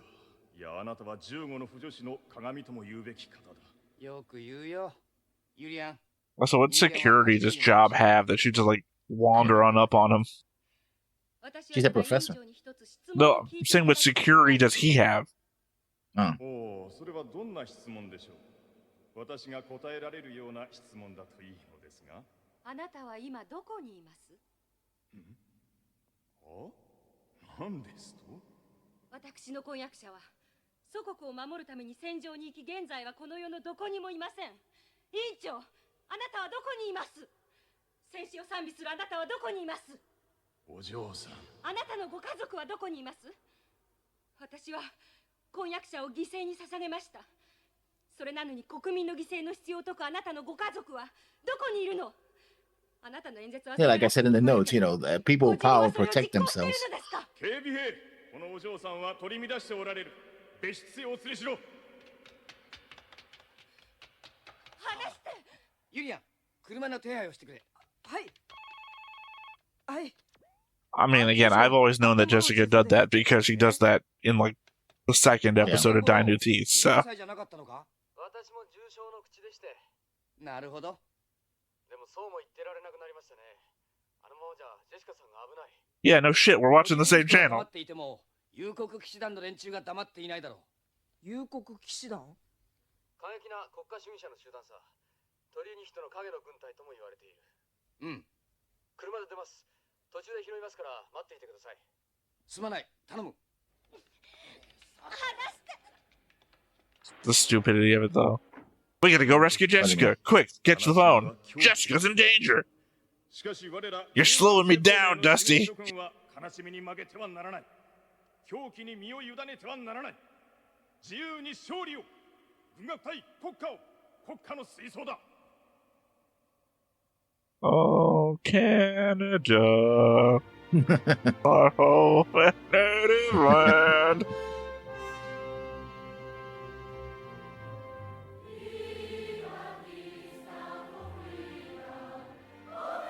Oh, it's in English too. Yeah. Well, it's in English. Yeah. There's the English. feeling of people who are being told to sing in English but don't know what the words mean.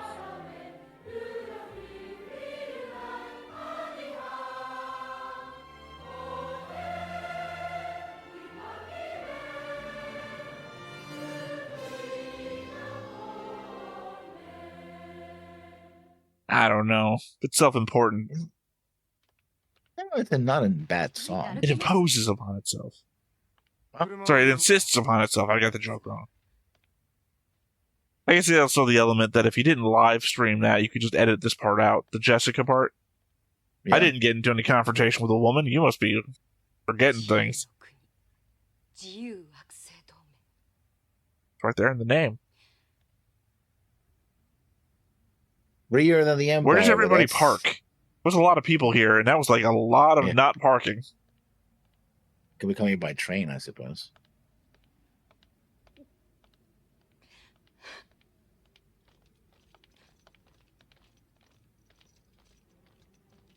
Look at all those not cars.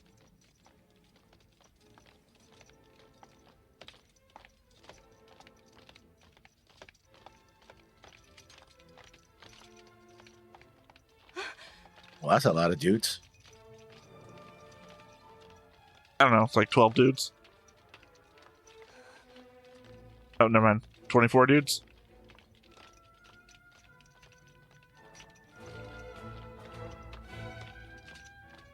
I guess dissent is not as well tolerated here as one would think. Well, you heard Patriotic Knights. Yeah.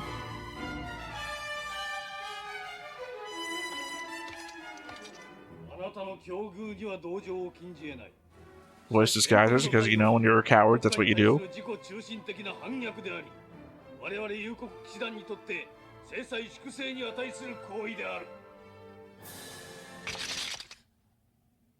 Also, the fact that they can operate openly in the headquarters of the alliance. Well, I mean, thank God that the outside of the headquarters is a fucking wasteland.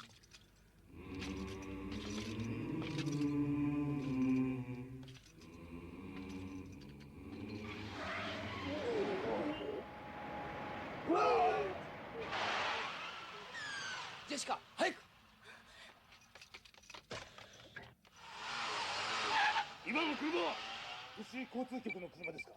今の車を現在利用しているのは同盟軍中佐ダスティ・アッテンボロー。 Oh, テンボロー中佐。 not even Yang's ヤン car. ベンリーの新婦だな。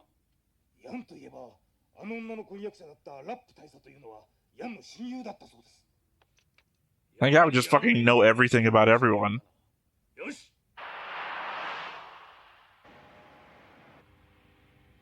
I guess now Yang has his own enemies within the alliance, just like Well, I mean, who you know. conveniently use voice disguisers and wear face masks so we can't tell who they are. 悲しみを黙って耐えている遺族が大部分なのに、大勢の前であんなことを叫んだりして不快に思って当然だわ。いや、そんなことはないよ。誰かが言わなきゃいけなかったことなんだ。それは確かだよ。 Well, you know, right before you said anything, he said, you can oppose national policy.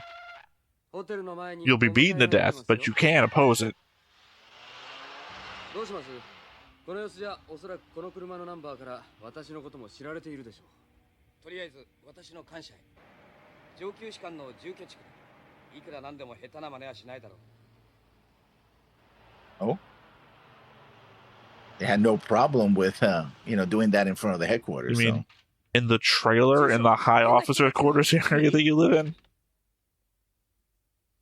これが幽谷騎士団なんですね。同盟憲章に他人の住居に Wow, instantly wrong. How do you like that? ヤン准将。はいはい。我々は真に国を愛する幽谷騎士団だ。我々は君を弾劾する。先行に思ったが、君は祖国の一統一を乱す行動をした。身に覚えがあるだろう。なんてこった。こんな騒ぎになってるのに周りはなんで出てこないんだ。幽谷騎士団の裏に誰がいるのかみんな知っているのさ。危ないことには手を出さない自由。これがこの国のせいぜいの自由ってものだ Yeah, よ I ね。 mean, they essentially just said it was Jobs' army, basically.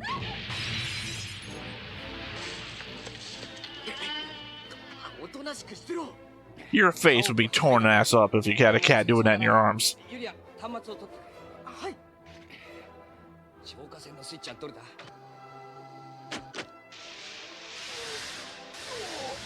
んなことでひるむな。スーパーブリッジ街24番地で火災発生。緊急出動。 I mean, legit, if you were willing to go all out, you would just pull the truck into the yard and run into that thing.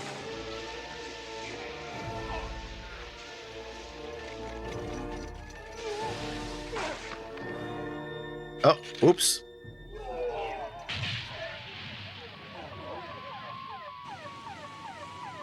Now the neighbors show up. Well, no. I mean, they're just standing out there watching what's happening. No one's interfering or anything. ずいぶん出てきましたね。火事だけは話が別だからな。放っておくと自分たちまで焼けてしまう。同盟も火事になってみなきゃ誰も本気にならんのかもしれないな。しかし奴らこのまま黙っちゃいないでしょう。ああ、そこでもう一回タクシードライバーをやってほしいんだが。どちらへ？鳥ユニ人のところへさ。 Okay, he has balls. And also, it's different from Dinu Thesis, because that's not what happened there. 個人の自由がかかっていますので元気にならざるを得ないでしょう。個人の自由ね。それは大変だ。 Full-length photo of myself in a suit? Next to the other photo of myself in a suit? で、 Yeah. 私に何をしろというのかね。アスターテの英雄は。ジェシカ・エドワーズの安全の保障です。ジェシカ・エドワーズ。ああ、不幸なお嬢さんか。彼女がどうかしたのかね。幽谷騎士団に付け狙われています。ああ。だが私がいくら国防委員長だと言っても、そんな連中にやめろと命令できるわけではないが。そうでしょうね。 Come on, man. We know what's going on.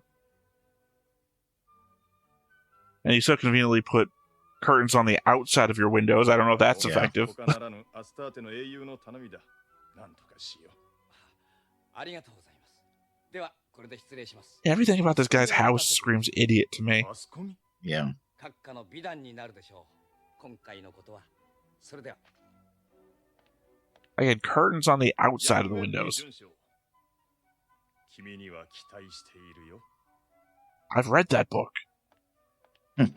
Yeah, great expectations. Oh, it's a third picture of you next to the other two pictures of you. Yeah. ご迷惑をおかけして。いや、いい。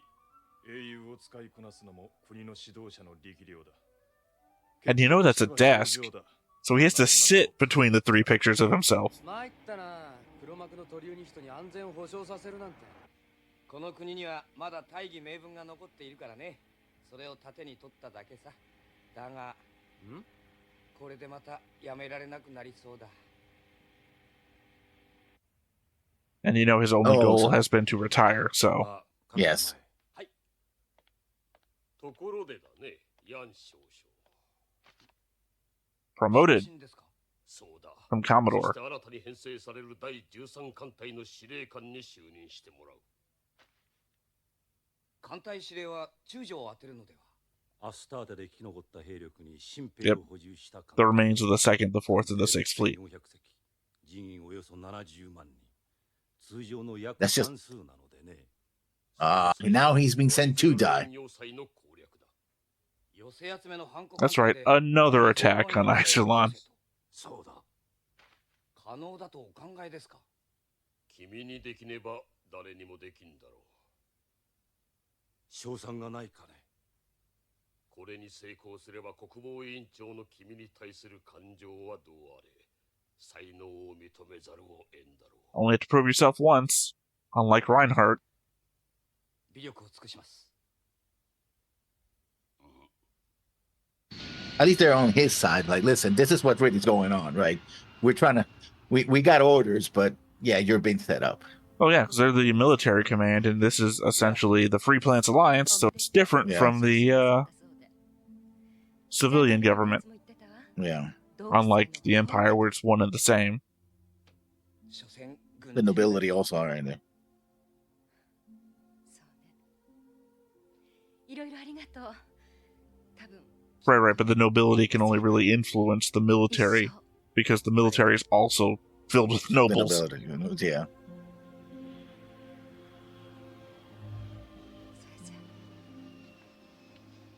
We'll never see her again, I guess. Yeah, because she's walking off into the anime version of Final Destination, where she's getting a vision of a plane exploding. Oh, hello, lady back there with green hair. 私はメイヤーと申します。夫も息子も帝国軍と戦って名誉の戦死を遂げました。あなたのご活躍をして感激したんですけれど、この孫も軍人になると申しております。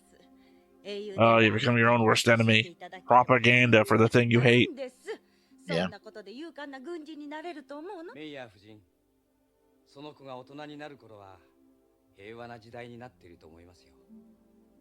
無理に軍人にする必要はなくなっているでしょう。I feel like you've promised that before. 好むと好まざるとにかかわらず、帝国と同盟の命運を決めかねないイゼルロン要塞の攻略戦はすぐそこまで迫っていた。 I also the appreciate birth that of the we're in the 13th era Fleet. where these episodes have names. Yeah. It's not like Yeah. Dishonor Part 3, you know? Yeah, just another attack on Iserlon. So you might have been mocking the element of Iserlon, building Iserlon was a bad idea, but it's really paying dividends. All we have to do is defend one point over and over again. We're constantly going into Alliance territory and fucking their shit up. They've never once gotten past Iserlon. Maybe this will be different. I doubt it, but Well, obviously I know, so I can't give that away. Dynuthes has changed things, so I do know that not everything I know now is what happens. In Dynuthes, God, he rescues Jessica, but I think he brings her home, and then he just goes home, and they attack just him and Julian. They just attack him and Julian at home. There's no Dusty there either.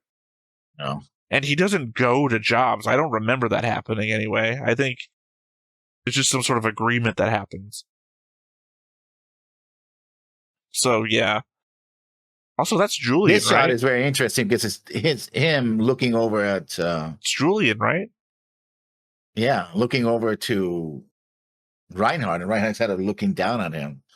Well, of course, Reinhard looks down on everyone. Yeah, But it's just the you know element what I that, mean. that Julian eventually joins the service. That's a spoiler in the ending credits. no one told us not to watch the ending credits. No, but I think what he did, I feel like he's gonna defect or something. Yeah, it might be that, or it's the element that maybe he's like the one that kills Reinhardt. Oh. I mean, there's the element that Julian is the next generation, right? So the element that if Yang doesn't want the war to continue, there might just be the element that he's looking at the past, is what he's looking at. He's not like honoring Reinhardt or anything. It's just he's looking at the past. I mean, I don't want my guy to die, but again, my guy's best benefit here is that everyone else around him is an idiot. So that is the reboot episode where whatever the kid says, I want to be the smartest person around, and the system makes everyone else dumber. I didn't become smarter. Everyone else is now an idiot. What everyone says, this must be what Einstein feels like. Here's the thing. Well, we have well over 100 episodes to cover, so this is way too early to figure it out. So we'll see what happens. But yeah, interesting. I'm liking it so far. I mean, I hope so. You're 59 or something episodes in, so. Well, the pacing at this point, you've watched more of Legend of Galactic Heroes than Gundam Seed. Yeah, there's a lot to go. Yeah, I'm just saying that by comparison, well, I mean, God, how many episodes of Macross did we watch? 140 something? Which, Gundam Seed or this series? I said Macross. It's 2. Well, it depends how you measure it, because it's 8 episodes in the first. Depends how you measure it. Centimeters. No, millimeters. Then you have like 5 or 6 movies, and we count them in. Then the original series was 32 episodes, 36 episodes, I think it was. Similar. 191. Max 7. I don't have to do the math. It's 191. Yeah, but that's like across like 4 series, so yeah. Well, no, I'm just comparing it to the maximum number of things that we watched for a show before. You're in the Gundam playlist. Oh, Gundam is going to be even bigger than that. Well, Gundam will be bigger than that. Right now, it's at 150. Because remember, we have Zeta Gundam, which is going to be 50. Double Zeta, which is another 50. That's already going to push it to 250. Plus a bunch of other stuff after that. So Gundam will be more, but again, that's the entire Universal Century. The same way that I'm covering Macross as all the things at once. Good episode. Well, I guess we gotta confront the fact that the Kree. So what do you prefer? Do you prefer that your commanding officers try to kill you directly, or that they send you out to find your own death? I like when they tell me the truth. I hate the fact that we have a fascist,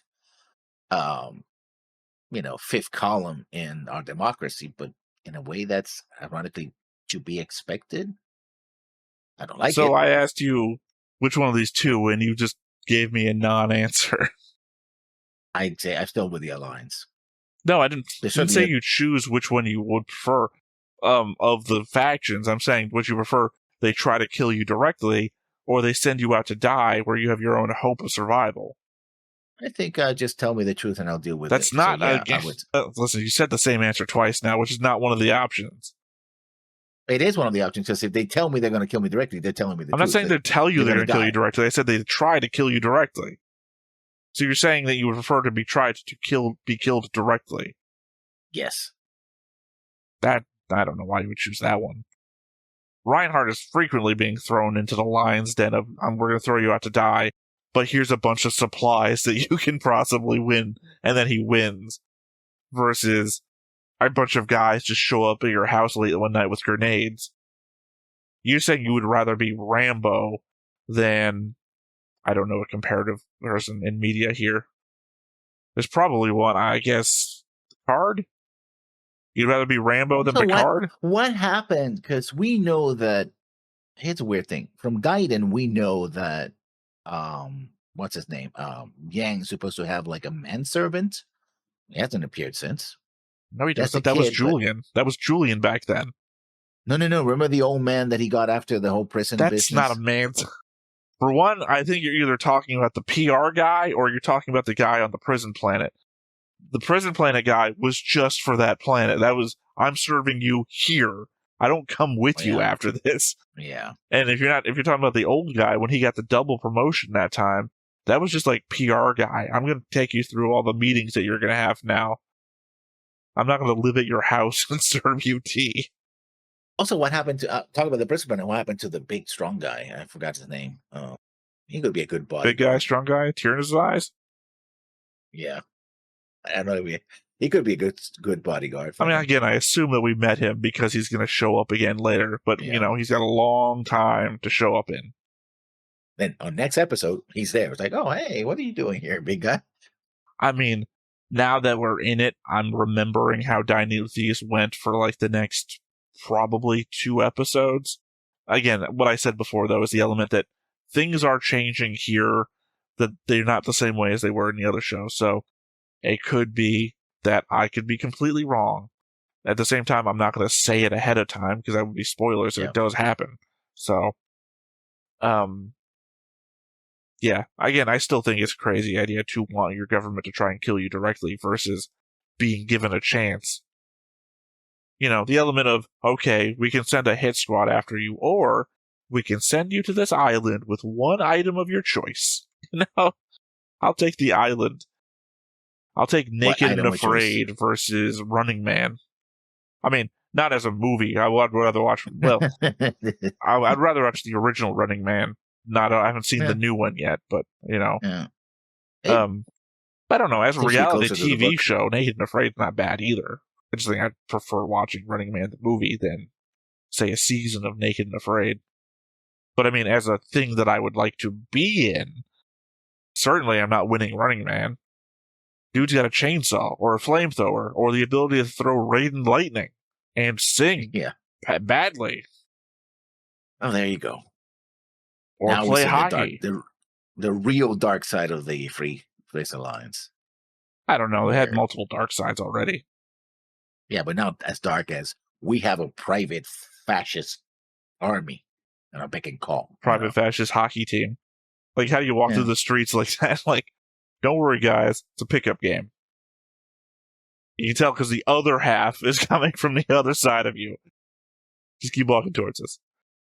I mean, I don't know. The element of being out there and in the open, I feel like, is kind of less evil than the behind the backroom shit. You know, the backroom shit's affecting everybody just as harshly as the out in the streets beating people up people are. But those guys are doing it in front of your face. You have no idea what the fuck's going on behind closed doors. It's fucking you up completely. And in theory, if these guys do get caught, they would end up in prison, but... Well, no, not even in theory. In theory, these guys are important people themselves. So if one of them gets caught, that shit's just gonna get scrubbed. We caught him, don't know where he went, something happened. Records got... There was a magnets next to the computer. Yeah. Well, there you have it. That was episode 3 of Legend of Galactic Heroes. All right. Well, once again, I have been Theta. This has been Lessons. We've been Stoneface Reactions, and we will catch you next time. Bye-bye. Hey everybody, thanks for watching another Stoneface Reactions. If you have an idea of another video we could go ahead and watch, go ahead and put it in the comments down below, and we'll add it to the wheel. Be sure to like, comment, and subscribe, and let us know what you thought about this video, what parts you liked. And until then, we'll see you next time. Is this too goofy?